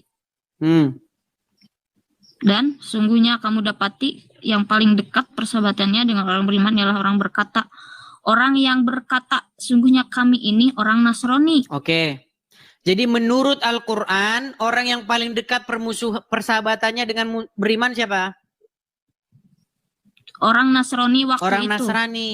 Yang paling berat permusuhannya dengan Muslim siapa? Orang Yahudi waktu itu. Orang Dan Yahudi. sekarang. Tapi karena orang Islam nggak tahu apa-apa, nih ini yang dilakukan orang Islam sekarang. Perhatikan, nih. Tapi ayat Mereka, ini nih, berkenaan dengan An-Najasyi dan Loh, teman-temannya. ini. Yang Mereka menolong duduk-duduk Islam bersama hijrah dengan ke wahyu Najasyi. ini. Nah, Nih, jadi waktu itu Di memang podcastnya orang Nasrani di zaman Donditan, nih. Raja Lihat nih. Najasyi yang ada di Dondi lagi Ethiopia sekarang, duduk-duduk Bang. bersama wahyu. Dol. Nih, Kasih saya waktu untuk ngomong. Oke. nih. Sesungguhnya orang yang paling dekat persahabatannya yaitu mereka yang berkata kami ini adalah orang Nasrani. Nah, mereka yang berkata seperti itu pada waktu ayat itu diturunkan, yaitu orang-orang Najasyi. Raja Najasyi itu kan waktu itu beliau beragama Nasrani dan menolong orang Muslim yang hijrah ke negeri Habasyah di Ethiopia sekarang. Begitu, mereka melindungi Harus umat Muslim yang dipelintir hijrah katanya waktu kan. itu. Jadi mereka tidak akan berhenti Nah, mempelintir ini ayat Qur'annya, teman-teman. Selalu mereka akan pelintir itu. Saya tidak akan mempelintir, tapi ini nih. Apakah itu ayat Al-Quran? Apakah itu ayat Al-Quran? Meriwayatkan dari Ibnu Abbas bahwa ayat ini diturunkan asbabun nuzulnya berkenaan dengan An-Najasyi dan teman-temannya, yaitu ketika Ja'far ibnu Abi Thalib membacakan Al-Quran kepada mereka di depan raja negeri. Oke, lalu Ya, siapa mereka orang di Yahudi negeri yang paling keras Habasyah. permusuhannya? Apa? Di situ kan tidak hanya menyebut Nasrani, menyebut Yahudi juga. Yang keras permusuhannya siapa? Banyak lah Bang ini. Pusing saya baca. Berat. Oke lah, tapi itulah intinya. tapi saya paham. Besok kita akan bahas ke situ. Karena begini, yang menjadi permasalahan besar Al-Quran adalah Al-Quran menyuruh beriman kepada Injil, tapi umat Muslim tidak melaksanakannya. Dan kalau umat Muslim disuruh Saya menuntut melaksanakan Injil, Bang. Saya melaksanakan. Saya beriman pada Iya. Injil, Taurat dan Zabur. mana Injilnya? Mana Injilnya? Tapi maksudnya Injil yang tidak dirubah. Gitu, yang masih ori. Jadi kamu percaya bahwa Injil sudah dirubah? Iya, karena Al-Quran sendiri yang mengatakannya. Ada ayat Oke. Al-Qurannya. yang Benar mengatakan tidak bahwa mereka disuruh mengubah memutuskan perkara berdasarkan apa yang ada dalam Injil? apa Bang? Al-Quran bilang, hendaklah orang-orang pemegang Injil memutuskan perkara berdasarkan apa yang diturunkan di dalamnya, betul? Saya tidak bisa mengatakan betul sebelum ayat. Ya karena kamu tidak tahu Abang- Al-Quran. Iya, Bagaimana mungkin Injil palsu, tapi di detik yang sama Allah menyuruh memutuskan berdasarkan apa yang ada di situ. Palsunya dari mana? Quran surat berapa? Waduh, kurang berapa terus? Besok lagi. Aduh. Besok lagi. Nanti belajar dulu, jangan kebanyakan. Kalau kebanyakan nanti tumpah. Ya. Kan abang loncat-loncat Apa yang sudah temanya. saya Di sana, kasih di sana, dulu, di sana. dengar, Jadi nggak satu dengar. tema aja. Apa yang sudah saya kasih dulu itu pelajari dulu. Besok lanjut lagi, oke? Oke, siap Bang. Baik. Baik, saya rasa itu saja ya, Bu Muhammad Nazir Hussein. Semoga Terima kasih udah dikasih Anda kesempatan. mendapat kebenaran. Semoga nanti setelah Anda mempelajari agama Islam, nanti Anda akan mendapati bahwa sebenarnya apa yang selama ini Anda pelajari itu ternyata kacau balau, dan nanti Anda akan datang kepada kebenaran yang sejati, yaitu Tuhan Yesus. Karena Yesus berkata, akulah jalan dan kebenaran dan hidup. Oke? Enggak oke sih. Ya, sekarang nggak oke, tapi besok ketika kamu betul-betul mendalami, nanti kamu akan menemukan bahwa kamu sekarang setiap hari minta-minta ditunjukkan jalan yang lurus. Ya kan? Insya Allah enggak. Iya. Apa Ya arti Allah, minta ihdinas jalan. siratal mustaqim? Tunjukilah kami jalan yang lurus. Iya, sampai Itu sekarang jalan kalian yang masih diberi minta-minta. Tunjukilah kami jalan yang lurus. Besok tunjukilah kami jalan yang lurus. Gitu. Lu iya, Supaya enggak murtad, Bang. lu. Iya kan? Iya, karena Kita kamu selalu belum minta tahu sama jalan yang Allah lurus. supaya kita berada di jalan yang lurus menurut Allah. Kalau sudah gitu. ada di jalan yang lurus, kenapa minta-minta ditunjukkan jalan yang lurus? Karena bisa jadi suatu saat nanti kita nggak lurus lagi atau murtad atau gimana. Maka Kalau supaya Allah seperti itu, menjaga. kalau seperti itu, bukan tunjukkanlah kami jalan yang lurus. Janganlah kami keluarkan dari jalan yang lurus itu. Tapi karena tunjukkanlah kami ke jalan yang lurus, berarti kamu belum tahu jalan yang lurus. Nah, di dalam Injil apa yang Yesus katakan? Akulah jalan dan kebenaran. Ya. Ya, terserah itu agama abang, keyakinan abang. Saya nggak mau maksa juga, tapi saya di sini cuma buat klarifikasi Bagaimana aja. begini? Coba Muhammad Nazir, apakah kamu mengikuti Muhammad? Ya, Apakah Muhammad masih kamu doakan? bukan doakan itu bang, sholawat. Iya, apa sholawat itu? Allahumma sholli ala Muhammad, betul? Ya, Apa artinya? ya Allah berikanlah rahmat dan kasih sayangmu kepada Nabi Muhammad. Ya Allah berikanlah keselamatan atas Muhammad, betul? Limpahkanlah keselamatan kepada Muhammad dan keturunannya, betul nggak? Betul. Berarti Muhammad masih kamu doakan biar selamat, betul? Betul, karena itu perintah Allah. Kalau Iya, Allah nggak merintah satu-satunya begitu, Nabi saya yang nggak masih mau. minta-minta didoakan cuma Muhammad. Tidak ada Nabi yang minta-minta didoakan biar selamat, cuman Muhammad Beliau doang. meminta didoakan, tapi atas perintah Allah semua umat muslim harus bersolawat. Oke, sekarang saya tanya, apakah Allah sudah menyelamatkan Muhammad? Gimana pertanyaannya? Apakah Allah sudah memberikan keselamatan kepada Muhammad? Sudah. Kalau sudah, kenapa minta-minta sama Allah supaya memberikan keselamatan kepada Muhammad? Jadi supaya ditambah derajatnya di surga sama Allah. Kurang, keselamatan dari Allah Supaya kurang. ditambah kesempurnaannya. Ya kan derajat dan kesempurnaan dari Allah itu tidak terbatas. Jadi ya Gini udah, loh. itu konteks yang saya pahami. Jadi abang tidak Allahumma termaksa dan sholli memberi ala opini. Muhammad, betul. Ya Allah berikanlah keselamatan atas Muhammad, betul. Bukan keselamatan, sholli itu rahmat, kasih sayang Allah selalu tercurah sama Nabi Muhammad. Iya, artinya kamu minta supaya Allah mencurahkan keselamatan kepada Muhammad. Rahmat Bukan dan keselamatan. keselamatannya, betul. Enggak, bukan keselamatan artinya, rahmat itu kasih sayang. Oke lah, ya ikutilah maksud kamu, saya ikutilah. Artinya Oke. kamu meminta sama Allah supaya merahmati Muhammad, betul? Ya, menambah-nambah. Iya. Ya, kalau dari logatan itu, Berarti intinya kamu masih meminta-minta supaya Allah merahmati Muhammad. Iya, Kan kalau begitu. misalkan saya meminta-minta, menurut abang ada sisi nggak logisnya nggak? Loh, katanya Muhammad sudah dirahmati. Tapi masih minta dirahmati lagi. Katanya Muhammad sudah ada di arsinya Allah. Tapi ini pertanyaan ledekan ya, gini. Banyak para pendebat muslim, polemikus muslim itu sering mengejek. Ini saya balikin. Teman-teman ya, silakan ini teman-teman direkam karena ini bagus ya. Nih, coba.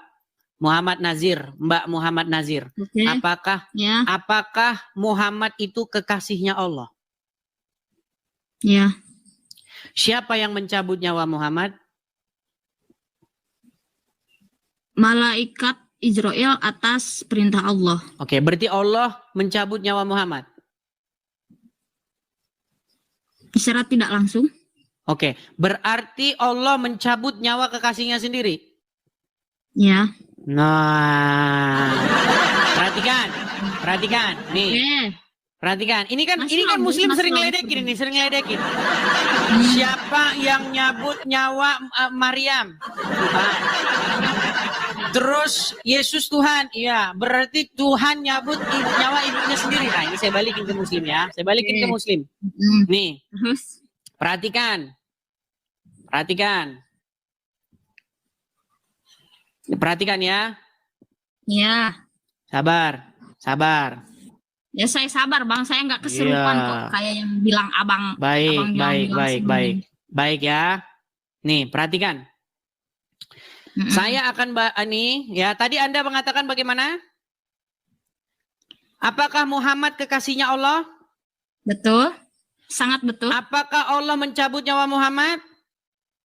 Secara tidak langsung. Berarti Ya, betul. berarti Allah mencabut nyawa kekasihnya sendiri. Betul. Betul. Perhatikan ini. Perhatikan teman-teman. Perhatikan teman-teman. Ya. Fakta pria bunuh kekasihnya sendiri. Nah, iya kan? Fakta ada kejadian pria bunuh kekasihnya sendiri. Apa korelasinya sama Allah Loh, mencabut nyawa Nabi Muhammad? Loh, betul. Ini bunuh kekasihnya sendiri, benar nggak? Berarti dia apa terinspirasi hubungannya, dari Bang? siapa? Itu kan bahasanya membunuh, mencabut nyawa dan membunuh. Oke, itu sekarang jelas saya beda. tanya, siapa yang mencabut nyawa Muhammad? Malaikat Ijrail atas Allah izin bukan? Allah Subhanahu wa taala. Ya, Oke, berarti Allah mencabut nyawa kekasihnya sendiri, betul? betul. Nah, lalu apa ini? Pria di Bogor bunuh kekasihnya sendiri, benar nggak? Coba abang bedakan. Pria Nah. ini bukan Tuhan, tidak punya hak untuk Makanya saya membunuh atau mencabut nyawa bilang, ya. seseorang. Tapi Ini kan, kalau Allah gini, sebentar. dia berhak Dengar, mencabut banyak nyawa muslim-muslim yang hambanya. banyak. Dengar, Nah, ya. benar kan? Dengar. Abang blunder nih, blunder. Saudara-saudaraku Bedakan antara sebangsa dan membunuh dan setanah mencabut air, dengar. Saya Bedakan bikin begini antara karena membunuh apa? dan mencabut nyawa. Bedakan antara membunuh dan mencabut nyawa, Bang. Oke, Abang apakah harus itu benar tidak dong. mencabut Kalau nyawa gitu- namanya? Enggak lah, itu membunuh, mencabut nyawa itu hanya hak prerogatif Tuhan. Karena ada yang dibunuh secara sengaja, tapi kalau nyawanya belum dicabut sama Tuhan, Ya, nggak jadi akan gini. mati. Banyak. Jadi gini, saya tahu, saya paham kok maksud kamu gini. Saya itu cuman Oke. mau membalik-balikkan keadaan bagaimana umat muslim tuh sering ngeledekin. Coba Ya. pergi ke komal-komalnya Saya umat paham. muslim. Kamu akui nggak? Ya. Kamu akui nggak? Apa? Kamu akui nggak Apa? bahwa di situ banyak muslim ngeledek-ngeledekin orang Kristen? Ya, tapi di Iya. Komal Abang juga banyak orang Kristen meledek Itu ajaran jawaban. Islam. Kami menjawab, merespon. Ketika Zuma bilang, apakah Yesus Tuhan? Ya, dia tanya sama Islam Kristen-Kristen yang awam. Ya. Ya. Apakah Abang sama. Maria ibunya Yesus? Ya. Siapa yang nyabut nyawa Maria? Ibunya apa Tuhan? Berarti anaknya nyabut nyawa ibunya. Betul? Betul nggak? Nah, saya balikin sekarang. Apakah Muhammad kekasihnya Allah? Ya, Apakah Allah mencabut nyawa Muhammad? ya. Nah, persis kejadian seperti di Bogor.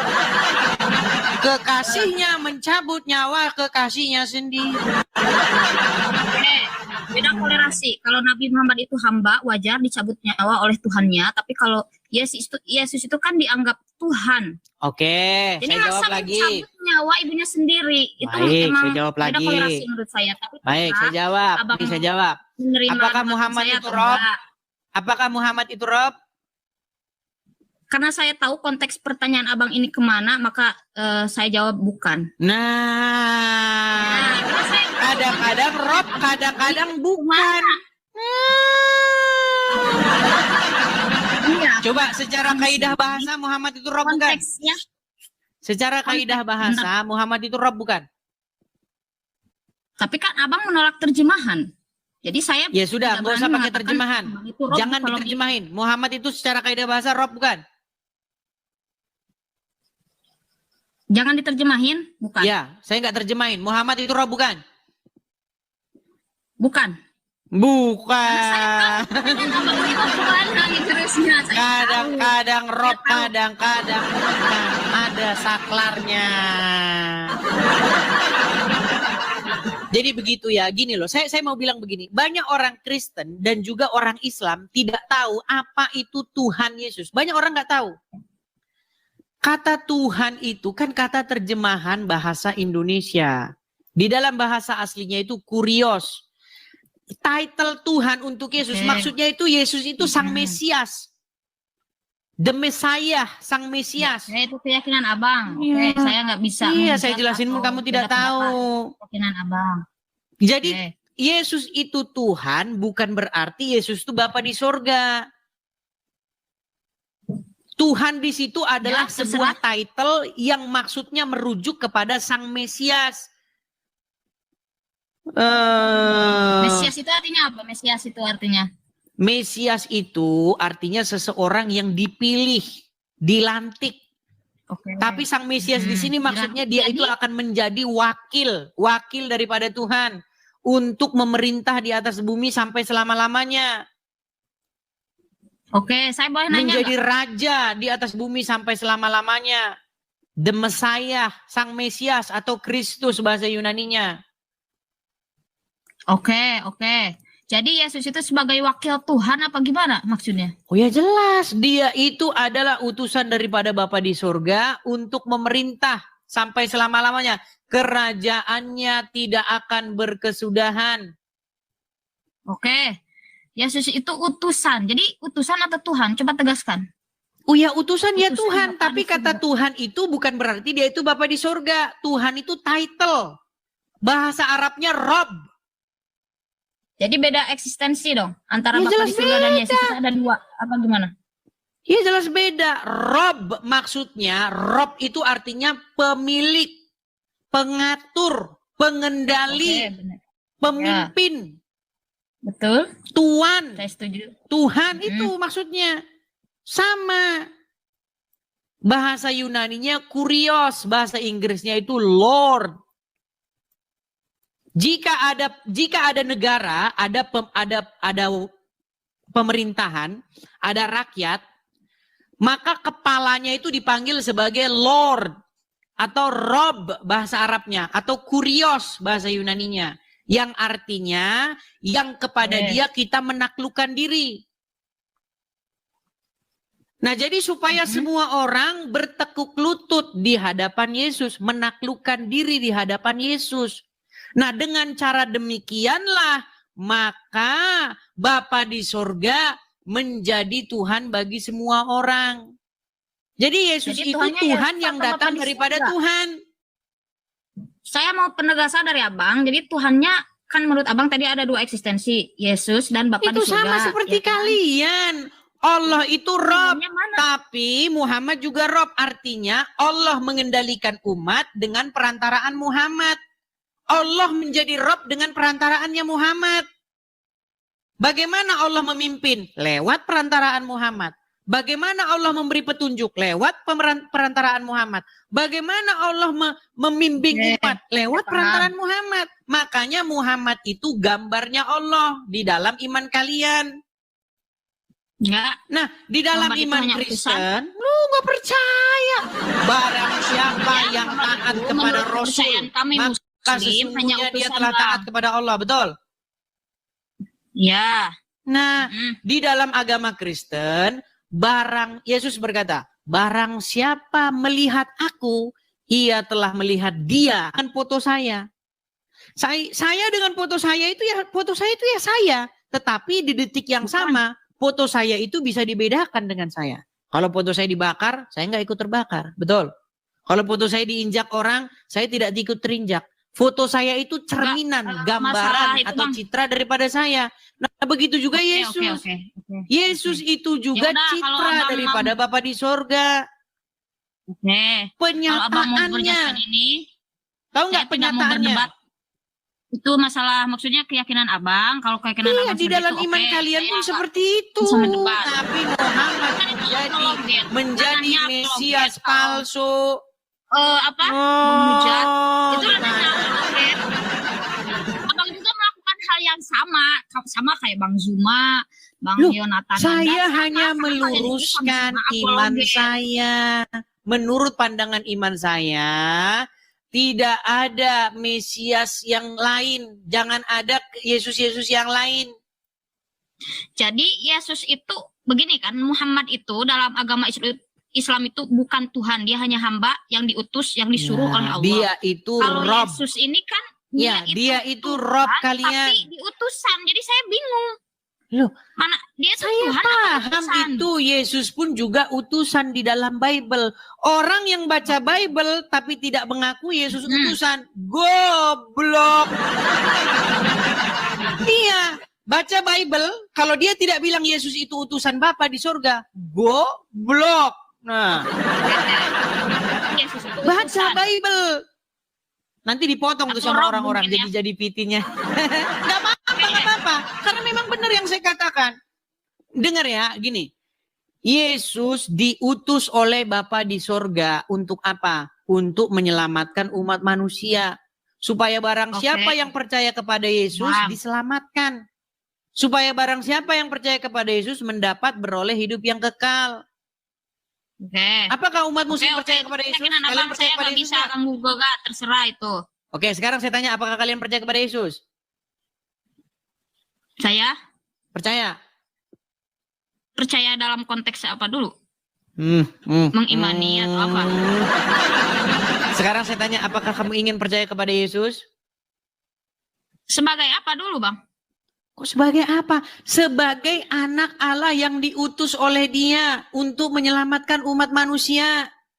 Kalau konteksnya seperti itu saya nggak percaya karena Nggak percaya. itu ranahnya keyakinan. Abang nggak bisa memaksakan, itu ranah keyakinan. Sama seperti saat saya memaksa abang, apakah kamu percaya bahwa Nabi Muhammad itu utusan Allah?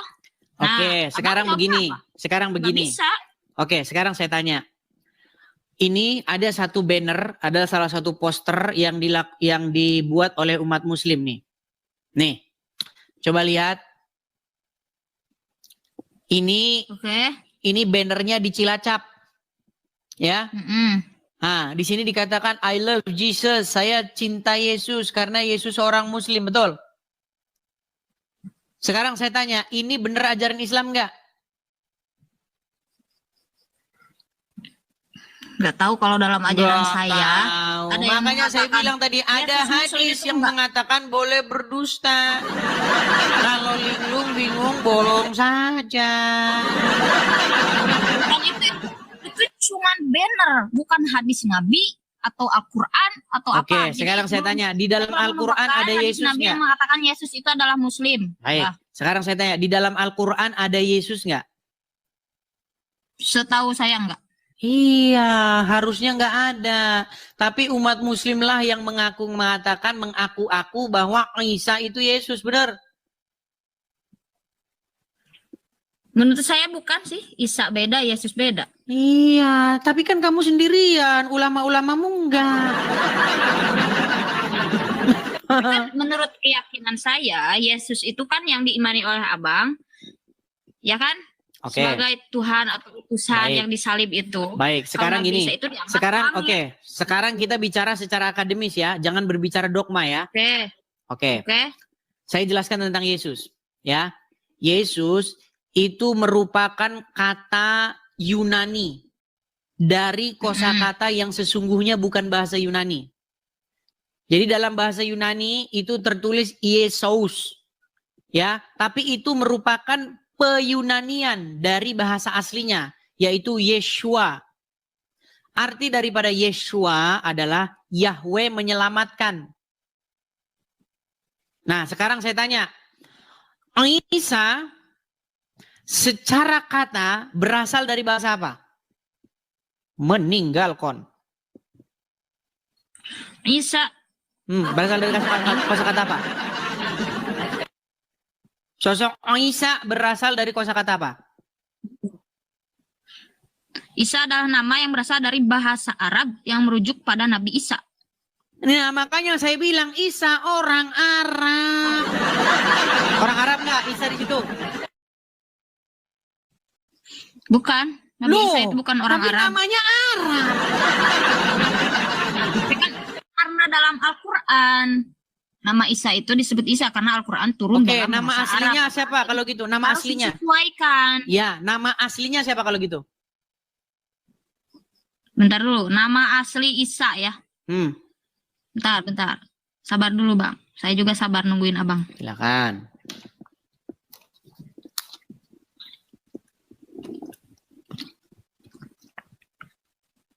Nama Ayo. asli Isa Al-Masih dalam bahasa Ibrani adalah Yesua. No. Berarti siapa di situ? Yesua. Yeshua. Nah, makanya kita itu harus kembalikan sosok itu ke dalam bahasa aslinya dan pengajaran aslinya bagaimana. Makanya Yeshua yang sudah diserinso jadi orang Arab, ngajarin orang Arab cium-cium batu. Ketika Yesus dipalsukan jadi Isa, jadi nabi orang Arab, ngajarin orang jadi seperti Muhammad. Makanya kembali kepada Yesus yang benar.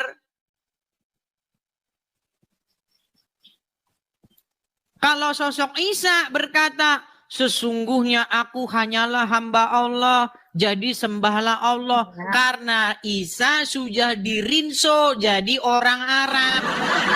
Udah digosok, udah jadi rinso dia, udah ini. Kusur. Jadilah kamu versi orang Arab. Sembahlah orang hamba Allah. Orang Arab kan, beliau itu berdakwah Oke, sekarang ke gini. Bani Israel. Pakai logika ya, pakai logika. Gini. Isa berbahasa apa? Pakai logika. Isa berbahasa apa? Nabi Isa berbahasa apa? Tadi kan nama aslinya Memakai bahasa Yeshua, apa? betul? Yeshua Hamasia, betul? Ya. Hamasia itu title-nya. Nama aslinya itu Yeshua aja. Hamasia itu adalah title yang disematkan kepadanya karena mereka percaya, karena kami percaya bahwa dia itu Hamasyah, sang Mesias itu yang dinanti-nantikan. Nah, dia berbahasa apa? Berbahasa, kalau di sini Wikipedia bahasa Indonesia, Nabi Isa berbahasa Aram. Baik, Yesus berbahasa Aram. Nah, di dalam bahasa Aram tidak pernah ada kata Allah. Bagaimana dia menyuruh menyembah Allah sementara kosakata Allah saja nggak ada? Itu sama saja. Sama saja kamu percaya ada orang Korea, ya, ada orang Korea berbahasa Korea, mari kita makan empe-empe. Dari mana? Ada orang Korea bahasanya empe-empe gimana? Empe-empe itu cuma bahasa kita, orang Indonesia. Mana ada orang Korea bahasanya empe-empe? Empe-empe kalau dibilang asalnya dari Korea, bikinan asli orang Korea namanya dusta yang nyata. Nah, makanya saya bilang, gini, coba sekarang saya tanya, kalau Isa berbahasa Aram, bagaimana logikanya dia menyuruh menyembah Allah? Gimana? Seandainya Isa itu adalah orang Aram, orang Yahudi yang berbahasa Aram. Bahasa Aram itu bahasa Syria, bahasa Aramaik. Bagaimana dia menyuruh menyembah Allah? Sementara Allah tidak ada dalam kamus bahasa Aram. Tapi kan udah kerasa. Aku tertipu, aku terjebak. Bahasa Arab dan bahasa Arab itu satu rukun, sama kayak bahasa Melayu dan bahasa Indonesia, jadi nggak beda jauh. Orang Aram kalau ketemu orang Arab nggak bisa ngobrol, pakai bahasa Inggris. Kalau orang Malaysia ketemu orang Indonesia masih bisa ngobrol, walaupun sering salah paham. Bagaimana Isa nyuruh menyembah Allah? Dia sendiri nggak pernah bahasa Arab. Sedangkan Allah kan, adalah kosakata bahasa Arab. Saya nggak bohong ya. Ini dari apa? Dari bahasa Aram. Bahasa Aram dan bahasa Arab adalah dua bahasa yang tergolong dalam bahasa Semit. Beda nggak? Sama, satu rumpun Semit. Iya, tapi beda nggak? Beda-beda sedikit lah. Iya, bahasa Sunda dengan bahasa Jawa beda nggak? Serumpun nggak? Enggak serumpun. Enggak serumpun, coba ketik di situ. Apakah bahasa Sunda dengan bahasa Jawa serumpun? Coba buka. Ya berarti itu enggak serumpun berarti. Buset. Bahasa Jawa dengan bahasa Sunda itu serumpun. Kalau orang Jawa bilang monggo, orang Sunda bilang mangga. Mangga, Ya, makan hidangannya. Nah, kalau orang Jawa bilang monggo. Mangga gitu. Itu bahasa serumpun. Tapi orang Jawa sama orang Sunda nggak bisa ngobrol terus-terusan. Nanti salah paham. Baku hantam. Karena bahasanya walaupun serumpun tetap beda. Makanya kalau orang Jawa ketemu orang Sunda pakai bahasa Indonesia. Oke. Bahasa Jawa dan Sunda termasuk serumpun. Serumpun. Begitu juga bahasa Aram dengan bahasa Arab. Serumpun. Tapi beda. Tapi banyak kesamaan. Iya, banyak kesamaan tidak membuat bahasa itu menjadi bahasa yang sama. Contoh, Misalnya orang Sunda dengan orang Jawa. Ya kan? Beda bahasanya. Monggo. Iya. Ada Kalau lah orang yang Sunda sama kesamaannya. matur nuhunnya gitu Sunda kan. itu kan Kalau Sunda bahasa itu Jawa matur nuhun, matur nuhun. suwun. Iya.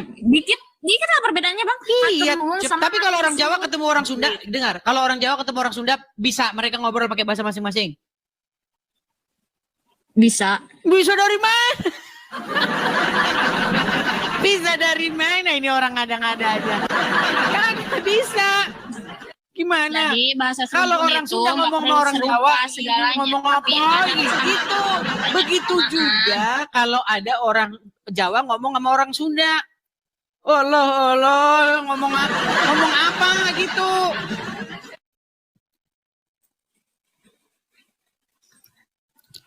Jadi belajar lagi lah ya, oke?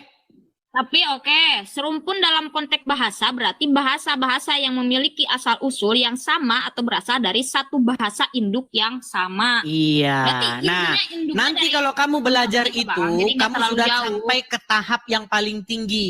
Nanti kamu akan simpulkan bahwa bahasa asli daripada Al-Quran itu merupakan bahasa Aram. Lalu dirubah oleh umat muslim menjadi bahasa Arab. Makanya ada ayat di dalam Al-Quran yang mengatakan, kami turunkan Quran ini dalam bahasa Arab supaya kamu paham. Karena sebelumnya bukan bahasa Arab. Saya kasih kamu contoh. Nah, sebelumnya Dengar. Bentar Ini dulu. saya kasih contoh yang paling Saya nyata. bicara dulu dong. Abang dari silakan. tadi ngomong mulu ini nggak fair Silakan. dong. Silakan. Oke. Karena kitab yang Allah turunkan itu tergantung diturunkannya di mana. Dikarenakan Nabi Muhammad diturunkan di Arab, maka ya bahasanya bahasa Arab. Masa mau bahasa Korea kan nggak nyambung. Kenapa harus dikasih tahu dalam bahasa Arab? Apa maksudnya? Kenapa Gimana? harus memberitahu orang dalam bahasa apa itu diturunkan? Supaya orang mikir. Bukan supaya orang mikir. Dengar. Oke, tapi kan dalam Al-Quran Allahum ta'qilun, Sebentar. supaya kalian mikir gitu Sebentar. kan. Supaya kamu memahaminya. Kenapa Dengar. Al-Quran Coba dengar diturunkan ya. dalam bahasa Arab. Sekarang Harus kita mikir, pergi ke toko Ini berasal buku. dari bahasa mana awalnya, induknya Oke. bagaimana, kosakatanya bagaimana, rumitnya bagaimana, jumlah kosakatanya berapa juta, kenapa dipilih bahasa Arab. Nah, mikir, kenapa ya Sudah? Allah milih bahasa Arab? Gitu. Sudah? Sudah. Oke. Mm-mm. Sekarang kalau kita pergi ke toko buku, Mm-mm. di situ ada tulisan Al-Quran dalam bahasa Indonesia atau Tafsir Ibnu Katsir dalam bahasa Indonesia. Kenapa ada kosakata dalam bahasa Indonesia? Maksudnya gimana sih? Ada terjemahannya apa gimana? Pelan-pelan. Ini memang muslimnya agak sedikit leleh. Pelan-pelan ya, pelan-pelan. Kita pergi ke toko buku. Mm-mm. Di toko Kita buku pergi ke toko ada buku. tulisan Kitab Ibnu Katsir dalam bahasa Indonesia.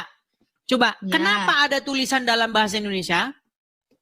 Ada Berarti itu kosakata diterjemahkan. pemberitahuan dalam bahasa Indonesia, kenapa? Kenapa ada pemberitahuan bahwa ya Kitab karena itu dalam ada bahasa versi Indonesia. aslinya dalam bahasa selain Indonesia. Nah, karena bahasa aslinya bukan bahasa Indonesia, makanya dikasih tahu dalam bahasa Indonesia karena sudah diterjemahkan. Nah, kosakata atau pemberitahuan bahwa buku ini dalam bahasa ini itu hanya ada di dalam sebuah penerjemahan buku. Contoh, Laskar Pelangi dalam bahasa Inggris, Harry Potter dalam bahasa Indonesia. Karena sumbernya itu sudah beda bahasa. Makanya kita tidak akan pernah menemukan novel Laskar Pelangi dalam bahasa Indonesia. Laskar Pelangi dalam bahasa Indonesia? Bukannya Laskar Pelangi memang bahasa Indonesia? Ah, kabur kan dia? Dia setelah nangkep kabur dia. Iya teman-teman. Jadi coba Anda buka koran, beli koran Sindo, ada nggak koran Sindo ini dalam bahasa Indonesia supaya kamu paham? Nggak mungkin ada. Nggak mungkin ada. Karena Memang dia udah bahasa Indonesia dan aslinya bahasa Indonesia, nggak mungkin dikasih tahu gitu. Tapi ketika saya mengirim kamu sebuah buku dan saya kasih tahu dalam bahasa ini, itu menjadi indikasi kuat bahwa telah terjadi penerjemahan. Contoh, saya kirim kamu novel Harry Potter, bahasanya Inggris. Kamu balas sama saya, bro, gua nggak ngerti bro. Saya kirim lagi. Gua kirimin lo Harry Potter yang dalam bahasa Indonesia biar kamu paham. Nah, jadi kosakata dalam bahasa ini itu hanya ditemukan di dalam buku yang telah diterjemahkan.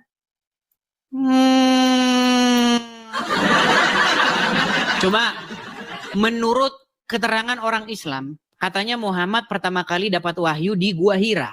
Disuruh Iqra, bacalah. Ya kan? Bacalah dengan menyebut nama Tuhan dan seterusnya dan seterusnya. Udah bahasa Arab. Kami turunkan dalam bahasa Arab supaya kamu memahaminya. Emangnya kemarin bukan bahasa Arab? Yang kemarin-kemarin di Gua Hira bukan bahasa Arab? Yang di belakang-belakang kemarin? Kenapa kemarin bahasa Arab terus sekarang dibilang dalam bahasa Arab supaya kamu memahaminya? Seolah-olah yang kemarin bukan bahasa Arab. Terus saya nggak paham. Nah, itu sebenarnya PR yang sangat besar di internal umat Islam, teman-teman. Makanya ada sebuah buku yang sangat bagus, namanya The Syrio-Aramaic Reading of the Quran, atau Decoding Al-Quran. Buku itu mengungkap asal-usul Al-Quran yang sesungguhnya. Makanya nggak ada cerita-cerita Muhammad di Quran, nggak ada di buku itu. Itu cerita-cerita yang nggak bersumber dari Al-Quran. Ya, jadi teman-teman kalau teman-teman udah tahap yang paling tinggi, nanti teman-teman akan mencari tahu asal usul Quran itu dari mana. Ingat teman-teman, 13 tahun saya lamanya mendalami Al-Quran. Kalau mau tahu Al-Quran tanya saya, ya. Itu khusus untuk orang-orang yang sekolah. Ya, kalau cuma ilmu ya, susah. Ya, itu khusus untuk orang-orang terpelajar. Kalau orang yang nggak tahu apa-apa, nggak sanggup ilmu ke situ nanti kan. Oke? Iya, saya rasa itu saja teman-teman ya. Kita sudah mau jam 11 lewat 17 teman-teman ya. Udah hampir jam 12 malam, apalagi yang bagian Indonesia Timur, Indonesia Tengah mungkin udah pada tidur. Sekali lagi teman-teman ya, kita ada program untuk pendirian rumah apologet. Kepada teman-teman yang tergerak hatinya untuk mensupport pendirian rumah apologet, teman-teman sekalian bisa support ya pendirian rumah apologet di profil, atau teman-teman bisa mampir, atau teman-teman bisa tangkap layar, screenshot yang tertera di layar ini. Silakan teman-teman yang punya berkat berlebih, ya, teman-teman yang hidupnya berkelimpahan, teman-teman bisa support saya di sini, teman-teman. Screenshot, tangkap layarnya, atau teman-teman juga bisa melihat di profil saya, ya, teman-teman ya. Seperti itu, teman-teman. Duh, sebentar. Teman-teman, banyak akun-akun palsu ya yang mengatasnamakan saya, bahkan mereka itu teman-teman sekarang akun-akun palsu itu sudah aneh-aneh ya saya lihat ya. Jadi pastikan teman-teman follow akun saya yang asli. Sekali lagi ya teman-teman ya, silahkan teman-teman memfollow akun saya yang asli. Salam Bapak Ibu Saudara yang terkasih di dalam nama Tuhan Yesus Kristus. Kita sudah menyaksikan video yang disampaikan oleh Edis TV. Ya, mari kita juga akan merenungkan kebenaran firman Tuhan sebagai penguatan iman kita kepada Tuhan Yesus. Dalam Mazmur pasal yang ke-1 mengatakan bahwa jalan orang benar dan jalan orang fasik. Berbahagialah orang yang tidak berjalan menurut nasihat orang fasik dan tidak berdiri di jalan orang berdosa, dan yang tidak duduk dalam kumpulan pencemooh, tetapi yang kesukaannya ialah Taurat Tuhan, dan yang merenungkan Taurat itu siang dan malam. Ia seperti pohon yang ditanam di tepi aliran air, yang menghasilkan buahnya pada musimnya, dan yang tidak layu daunnya. Apa saja yang diperbuatnya berhasil. Bukan demikian orang fasik, mereka seperti sekam yang ditiupkan angin. Sebab itu orang fasik tidak akan tahan dalam penghakiman. Begitu pula orang berdosa dalam perkumpulan orang benar. Sebab Tuhan mengenal jalan orang benar, tetapi jalan orang fasik menuju kebinasaan. Pasal 2. Raja yang diurapi Tuhan. Mengapa rusuh bangsa-bangsa? Mengapa suku-suku bangsa mereka perkara yang sia-sia? Raja-raja dunia bersiap-siap dan para pembesar bermufakat bersama-sama melawan Tuhan dan yang diurapinya. Marilah kita memutuskan belenggu-belenggu mereka dan membuang tali-tali mereka daripada kita. Dia yang bersemayam di surga tertawa. Tuhan mengolok-olok mereka. Maka berkatalah ia kepada mereka dalam murkanya dan mengejutkan mereka dalam kebangatan amarahnya. Akulah yang telah melantik rajaku di Sion, gunungku yang kudus. Aku mau menceritakan tentang ketetapan Tuhan. Ia berkata kepadaku, anakku, engkau telah kuperanakan pada hari ini. Mintalah kepadaku, maka bangsa-bangsa akan kuberikan kepadamu menjadi milik pusakamu dan ujung bumi menjadi kepunyaanmu. Engkau akan meremukkan mereka dengan gada besi, memecahkan mereka seperti tembikar tukang periuk. Oleh sebab itu, hai raja-raja, bertindaklah bijaksana, terimalah pengajaran, hai para hakim dunia, beribadahlah kepada Tuhan dengan takut dan ciumlah kakinya dengan gemetar, supaya ia jangan murka dan kamu binasa di jalan, sebab mudah sekali murkanya menyala. Berbahagialah semua orang yang berlindung padanya. Pasal 3. Nyanyian pagi dalam menghadapi musuh. Mazmur Daud ketika ia lari dari Absalom anaknya. Ya Tuhan, betapa banyaknya lawanku. Banyak orang yang bangkit menyerang aku. Banyak orang yang berkata tentang aku.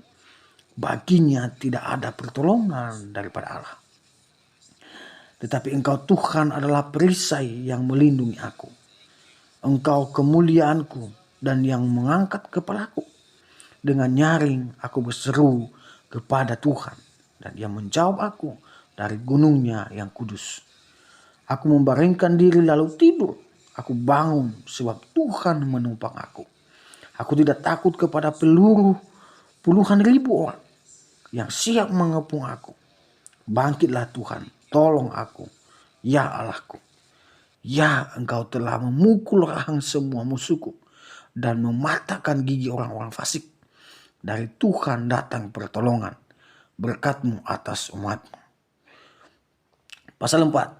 Doa pada malam hari untuk pemimpin biduan dengan permainan kecapi. Mazmur Daud. Apabila aku berseru, jawablah aku ya Allah yang membenarkan aku. Di dalam kesesakan Engkau memberikan kelegaan kepadaku. Kasihanilah aku dan dengarkanlah doaku. Hai orang-orang, berapa lama lagi kemuliaan dinodai? Berapa lama lagi kamu mencintai yang sia-sia dan mencari kebohongan? Ketahuilah bahwa Tuhan telah memilih baginya seorang yang dikasihinya. Tuhan mendengarkan apabila aku berseru kepadanya. Biarlah kamu marah, tetapi jangan berbuat dosa. Berkata-katalah dalam hatimu di tempat tidurmu, tetapi tetaplah diam. Persembahkanlah korban yang benar dan percayalah kepada Tuhan. Banyak orang berkata, siapa yang memperlihatkan yang baik kepada kita?